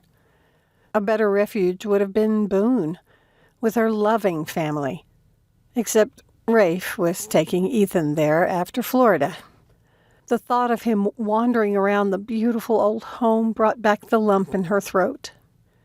She tilted back her head again and studied the tall building. Could she make employment for Michelle work in her favor by rubbing shoulders with people who did theater makeup in New York? Was she strong enough? "Miss Diederik, are you ready?" the chauffeur asked. Yes. She had to listen to Michelle's pitch, and then she could decide what to do. "Mrs. Rabot is waiting for you upstairs," the doorman said. "Let me help you with that." He pushed a button that opened the door and reached to take her bags. As Sam entered the expensive marble entryway, she compared it with her memories of the last time she'd visited one of her stepfather's residences in the U.S. That had been impressive. But Michelle must have done really well in Europe. The place had the look of a museum and felt just as cold.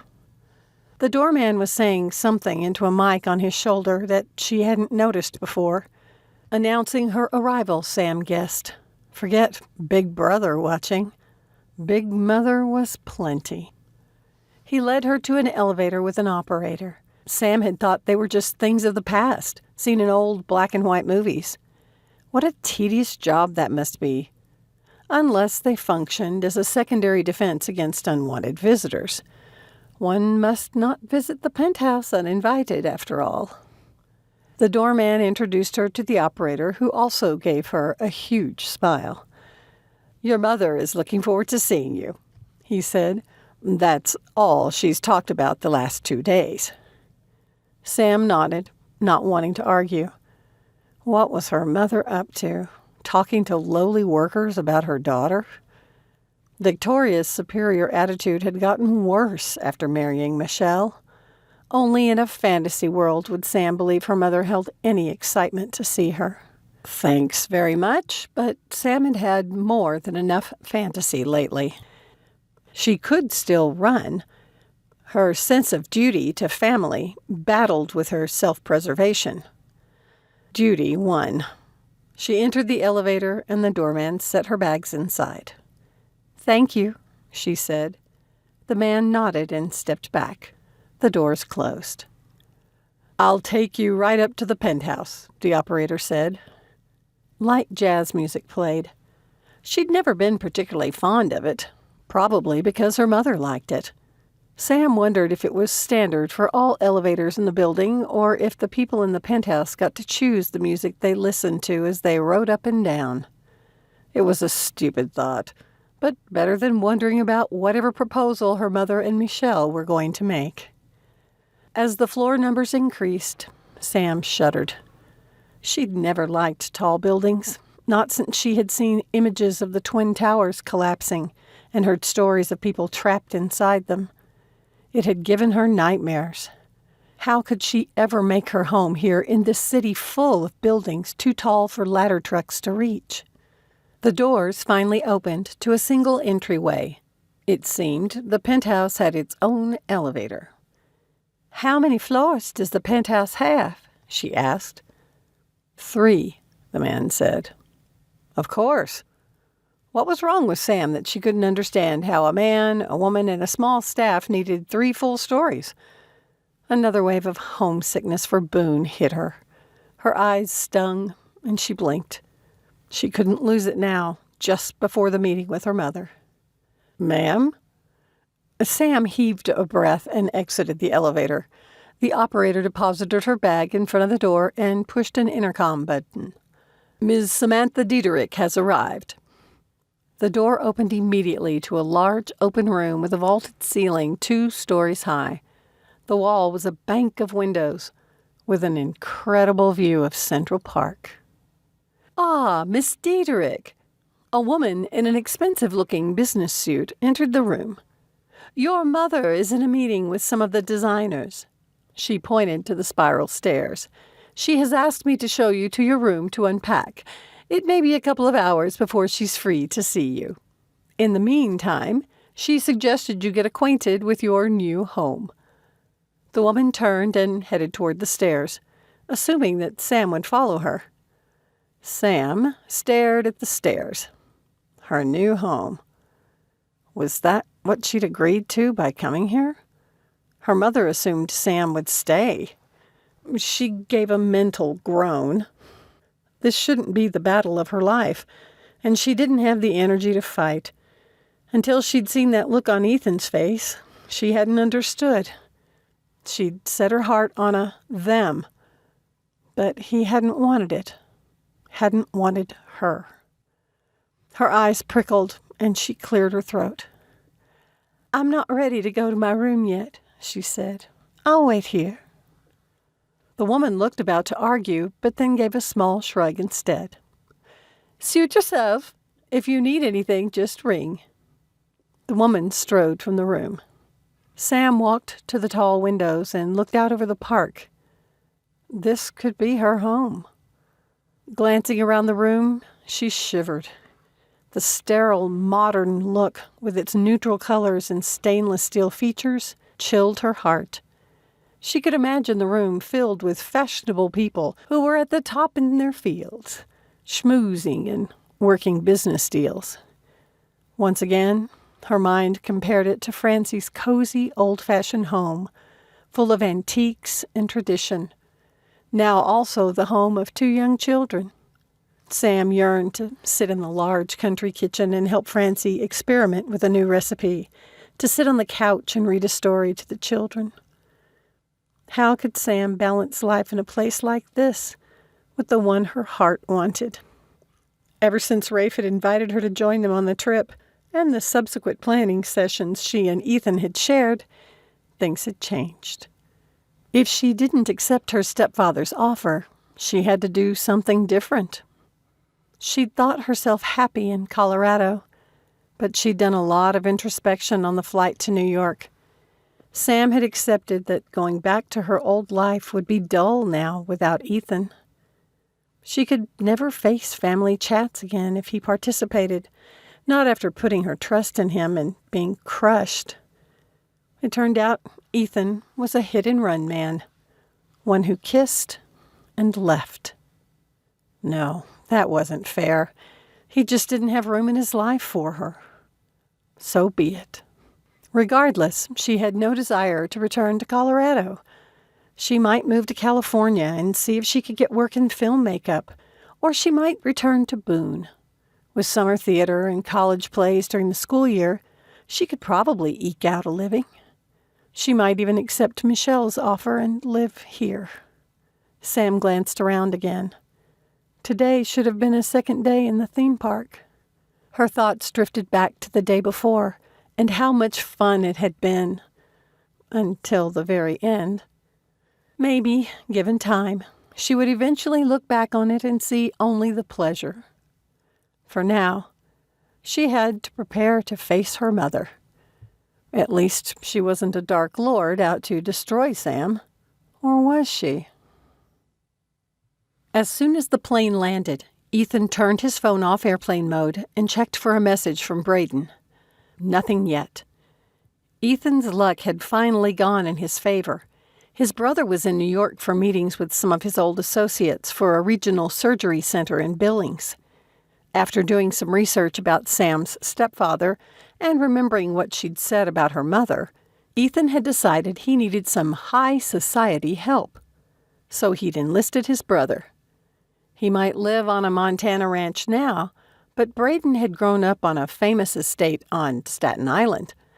Before Ethan had boarded his flight, he'd explained his situation to Braden and asked if he would be willing to meet at Victoria's apartment to help support Sam.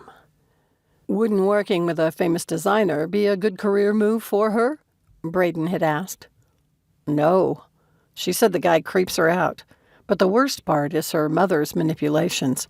Sam was afraid of getting back into the woman's clutches. "No offense, but what does this have to do with you?" Braden had asked. "It has to do with me because I'm in love with Sam," Ethan had said. "I blew it in Florida, and I'm trying to fix it."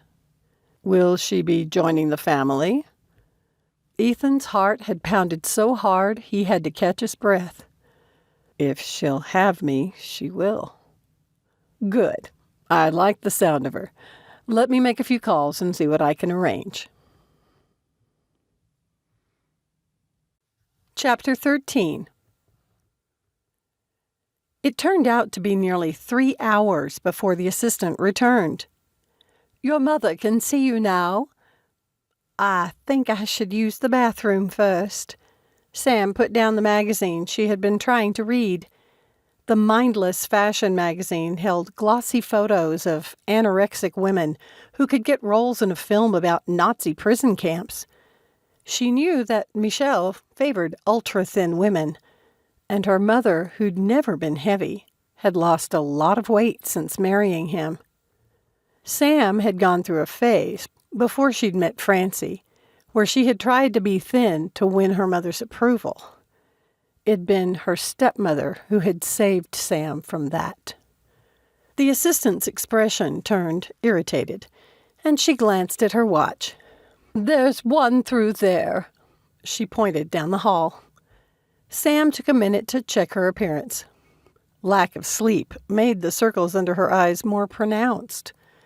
If she had showered and put on some makeup, as she was sure her mother had expected, Sam would have looked better. She didn't have the energy to care. If only her hands weren't so cold. There were bound to be other people she would have to shake hands with, and she hated that they'd know how intimidated she was by her skin temperature. Taking a calming breath, she stepped out of the bathroom and followed the assistant down another hall. The woman opened the door to a room full of people milling around a conference table. It looked like a break between meetings. No one even looked her way, which was fine with Sam. Posters with fashion sketches lined the walls. They must represent Michelle's collection for the upcoming season. Sam had never liked his taste. It fit the cold, sterile living room of the apartment. Too few women could wear the clothing, much less afford it. Across the room, Victoria stood next to Michelle in an animated discussion with a few other people. Her mother's high cheekbones stood out even more than they had the last time they had talked. Her thinness couldn't be healthy. Victoria laughed and glanced over her shoulder in Sam's direction. For a second, pleasure flashed across her face. But she scanned Sam's appearance, and her smile turned to a frown. The little bit of defiant energy Sam had mustered in the bathroom fled, leaving only defeat. What she was, her true self, was never good enough. Not for her mother. And not for Ethan. "Darling," Victoria crooned as she flowed across the room. "You look exhausted." She gave fashionable air kisses on each side of Sam's cheeks and entwined their arms before turning around to face Michelle. "Ah, Samantha, here at last." Michelle's gaze also scanned her clothing. His was more approving, but in a way that made the hair stand up on Sam's neck. He'd never made any inappropriate moves toward her himself, but when she was younger, she had been sure he'd tried to get her drunk while his friends were visiting. "As I've mentioned, I do like what you've done with your hair," Victoria said. "It is so much better than keeping that stringy strawberry blonde you inherited from your father's mother." Sam had to bite the inside of her cheek to keep from saying anything. She hadn't dyed her hair from embarrassment about the color. She had loved her grandmother and liked that they shared that. But now wasn't the time for a discussion that experience had shown would turn into an argument. "Why am I here?" Sam asked instead. "Come with me." With their arms still entwined, Victoria led the way to a group of interestingly dressed people, ranging from their early 30s into what could be their 70s, with one man wearing long white hair pulled back in a ponytail. They turned haughty eyes on Sam, and one of the young men arched a brow as he scanned her figure. Sam didn't have to feign disinterest and merely gave the man a flat look. "This is my daughter, Samantha," Victoria went on to introduce the group. But Sam didn't try to remember names, though a couple of them did sound vaguely familiar. They gave the familiar limp fish handshakes that Sam knew from previous gatherings. When visiting her mother's friends, Sam had often longed for good old Southern grasps that had sometimes seemed more like contests to see who had the strongest grip. The group carried on whatever conversation they had been having before Victoria had arrived, though they drew her into it. As always, Sam stood back a little from them like a forgotten piece of furniture. Why had her mother been so insistent that Sam was needed now, and then left her to wait for 3 hours? Bored, she pulled her phone from her pocket to check the time. She had a few messages, including one from Ethan. "I'm the world's biggest idiot, and I have a huge apology planned. Can you let us in?" Her heart about exploded. Had he come after her? She glanced around the room. No one was looking at her, so she turned her back to her mother and sent a response. "Let you in where?" "Inside the penthouse." Sam's mouth hung open. How had he known where to go?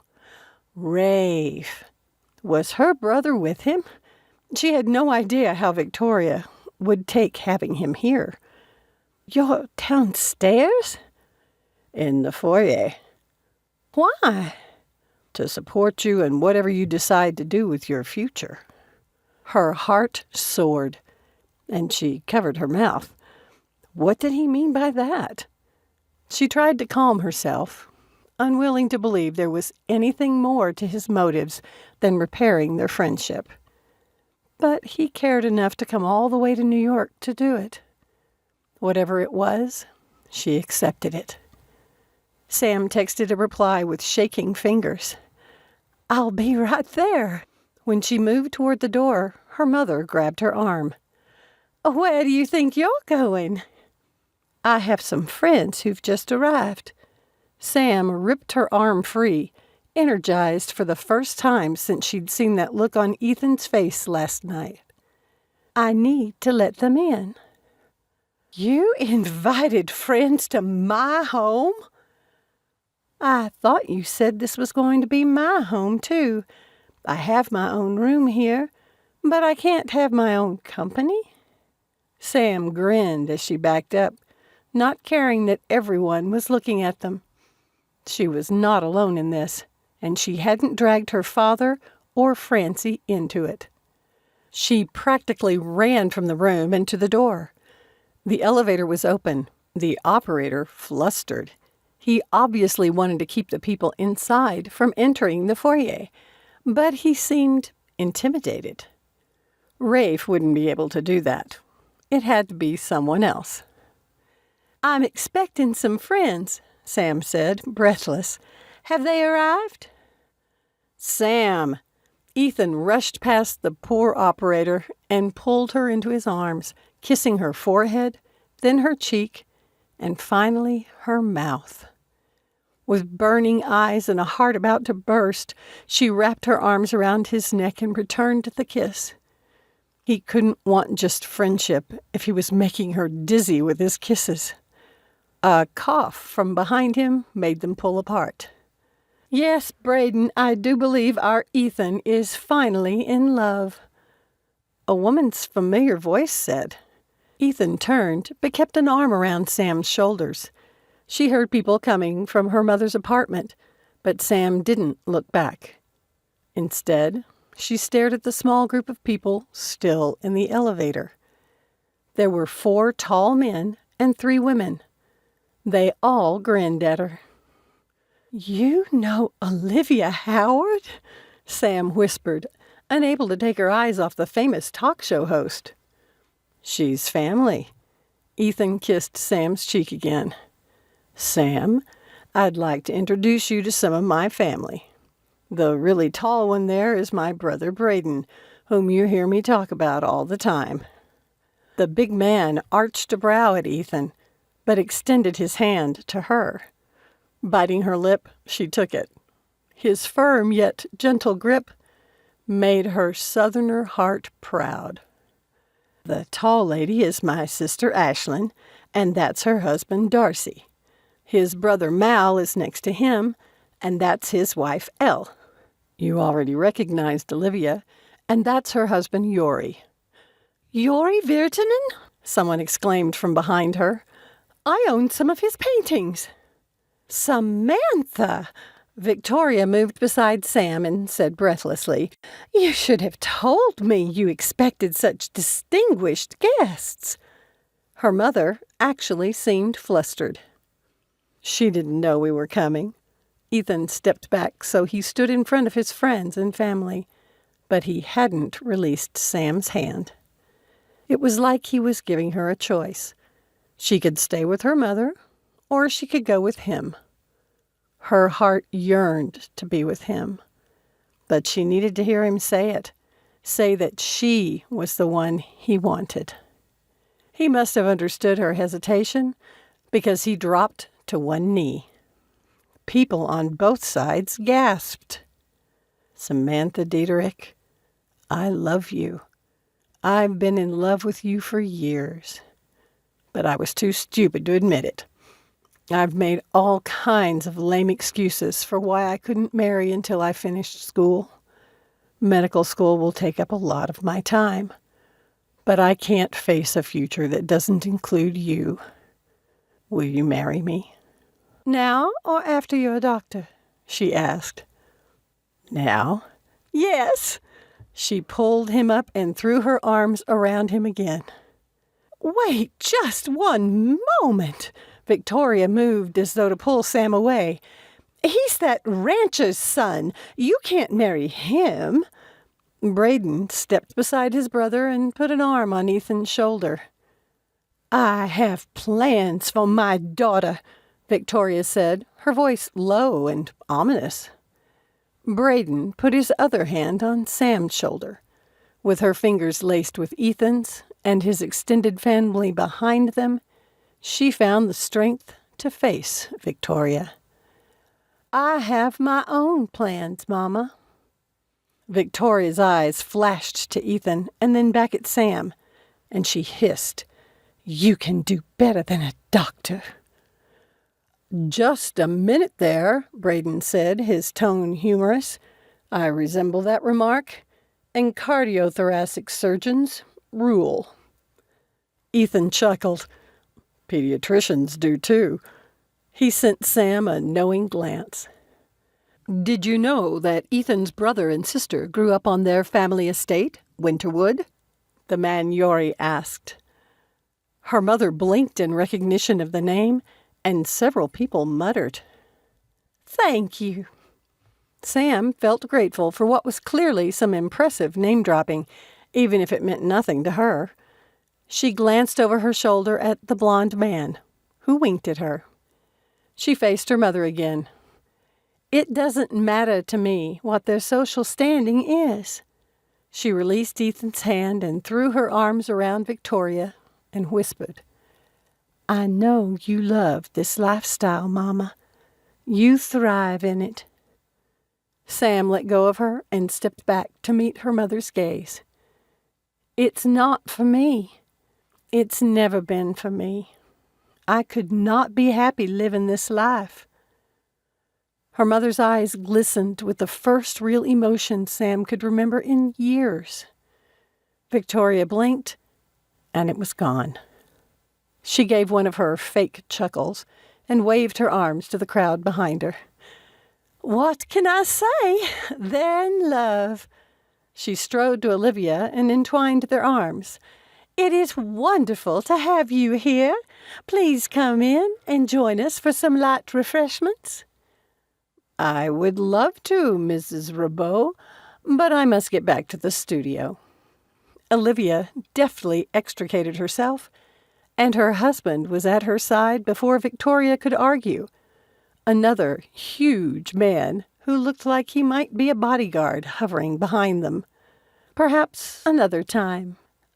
I need to get my things. Sam brushed past the people and grabbed her roller bag and packages, which were still just inside the door. Let me help. Ethan reached for it, but she stopped him. She threw her arms around him. You two have to save it or we'll never get out of here. Braden took the bag and the other men picked up Sam's packages. Time to beat a hasty retreat, one of them said. She gave her mother another quick hug before joining Ethan and his family in the elevator. When the doors closed, Sam let out a huge sigh. Everyone laughed and, almost as a group, offered their congratulations. I was kind of out of it back there. Sam squeezed Ethan's hand. Please introduce everyone again. Instead, he kissed her. Epilogue. You look so beautiful, Francie said as she tightened the laces on Sam's gown. I'm sorry your mother couldn't make it. It hadn't surprised Sam when Victoria had declined the invitation, not to a wedding held at the Ross Hughes theme park. She'd claimed a prior engagement. Seriously, what kind of people would let a prior engagement keep them from their only child's wedding? Ethan had remained silent when they'd read the message together, but his expression had said it all. That had been when Sam decided to make a break. Birthday and Christmas cards would be the only communication between her and Victoria. Sam had even blocked her mother's number, so she wouldn't know if the woman made any effort to contact her. My mother did come. Sam hugged her stepmother. Thank you. Francie sniffed and wiped her eyes. Now we need to let your father see you. Sam's heart swelled. She put her arm through her stepmother's, and they went into the suite's living room. Her father spun around at the sound of the door opening. He took his time studying her appearance. Then his eyes glistened, and his throat worked like he was having a hard time swallowing. Oh, Daddy! She flung herself into his arms, and he wrapped her in his embrace. Baby, you look so beautiful and happy, her father said when he could speak. He held her away from him, his hands on her shoulders, and met her gaze. It's a good thing I like Ethan so much, because I don't think I could let you go to a lesser man. Thank you. She kissed his cheek, and he hugged her again. You look beautiful, whispered Lessa. Her little sister watched Sam with wide, adoring eyes. She wore a magical realm cloak and looked like a tiny version of Francie. You do too, you sweet little thing. Sam picked up the little girl and squeezed her until she giggled. Little Nicholas, a year younger, tugged at Sam's gown. She put down her sister and picked him up and did the same thing. When Sam set him back down, he shifted uncomfortably in his cloak, and Sam wondered how long he would put up with it. You do, you know. Rafe looked so handsome in his dress cloak. Sam and Francie had made his and Ethan's. They had patterned them after the tuxedo-like ones worn in the fourth movie. I do what? She asked. Look beautiful. He leaned forward and kissed her cheek. Thanks for turning my best friend into my brother. When will you be giving me another sister? She asked. Now that your video game's doing so well and bringing in oodles of money for you, you should be ready to settle down. I don't think I want a woman who's only interested in me because of my money, he shrugged. Besides, I'm still in school." And we know how well that excuse worked for Ethan. She laughed at his expression. "We'd best be going," Francie said, taking the children's hands. "Let me get them," Rafe said. "I think you two should walk with Sam." Her father held out his arm, and she took it. Ethan stared at himself in the mirror. It felt strange being in the same room that Sam had stayed in last August. Knowing that she was getting ready with her family in the suite across the hall made him all jittery again. "You ready in there?" Braden called with a sharp rap on the door. "Coming." Ethan picked up his dress cloak. "I thought you'd be dressed by now," Braden said. "I need help getting the fastenings right." Ethan handed it to him and turned around. His brother settled the cloak on his shoulders, and they went about doing the buttons. Braden frowned. "Something's not right." "Let me look at that." Braden's wife, Lynn, handed one of the twins to her husband and redid some of the buttons. "There, look in the mirror." Ethan studied his reflection and grinned. It looked perfect. He hadn't seen what Sam planned to wear. Since she'd cast him as Ben in the role-playing during their summer vacation, he wondered if she'd chosen a gown patterned after the one Fiona had worn to the holiday ball. Knowing Sam, though, it'd probably be something with her unique style. "The girls are so excited to finally visit the park." Lynn herded her daughter toward the door, while Braden got the double stroller. Even the twin babies wore Magical Realm hoodies. Everyone had been invited to dress to the theme, and they'd all gotten into it. Fortunately, the mid-December weather had turned a little chilly, so the extra fabric from the cloaks would be welcome. When they stepped into the hallway, Ethan glanced at the door across the hall. Noises came from inside, so they must still be getting ready. "You comin'?" Braden shot him an understanding grin. "Yeah." He followed his brother's family to the adjacent door. It opened, and Ethan's mother stepped out. She gave him a quick hug before moving aside for Jack. "I feel like an idiot wearing this thing." He shifted uncomfortably in his cloak. "You'll fit right in." Owen patted the older man's shoulder before saying to Ethan, "You look great, bro." "You too." The three groomsmen, Braden, Owen, and Rafe, also wore tux-like dress cloaks. "Well, let's get there already," Jack said. "Those babies won't put up with all this for long." "Sam's a lovely girl, Ethan," his mother said, taking his arm. "She fits right in, even if she is a vegetarian." "Can't figure out why she accepted you, though." Jack chuckled behind them. "I think that can be said about all our wives, Dad," Braden said. Decorated for Christmas, the park seemed even more magical than it had during the summer. The park didn't do weddings, so Ethan and Sam had decided to do an impromptu ceremony. The guests would just happen to meet up, coming from different directions. Ethan and his family gathered near the green twilight trolley. The park expected record numbers of people that day, and he was grateful for the passes that allowed them to enter early. Lynn's brother Mark and his fiancée arrived first, with her three brothers trailing behind her. Not far behind came the New York party, including all of those who had come to support Ethan when he'd proposed. "Do you remember Nate?" Olivia asked, pulling the hood back from her cloak. "He performed to our marriage." "I'm not likely to forget that day," Ethan said with a laugh. "I appreciate you doing the same for us." "As Liv's bodyguard, it seems to fall under the description of other duties as assigned." The big man extended his hand. They shook, and Ethan went back to searching the growing crowd for Sam. With finals behind him, he was ready for the honeymoon break and to have her with him all the time.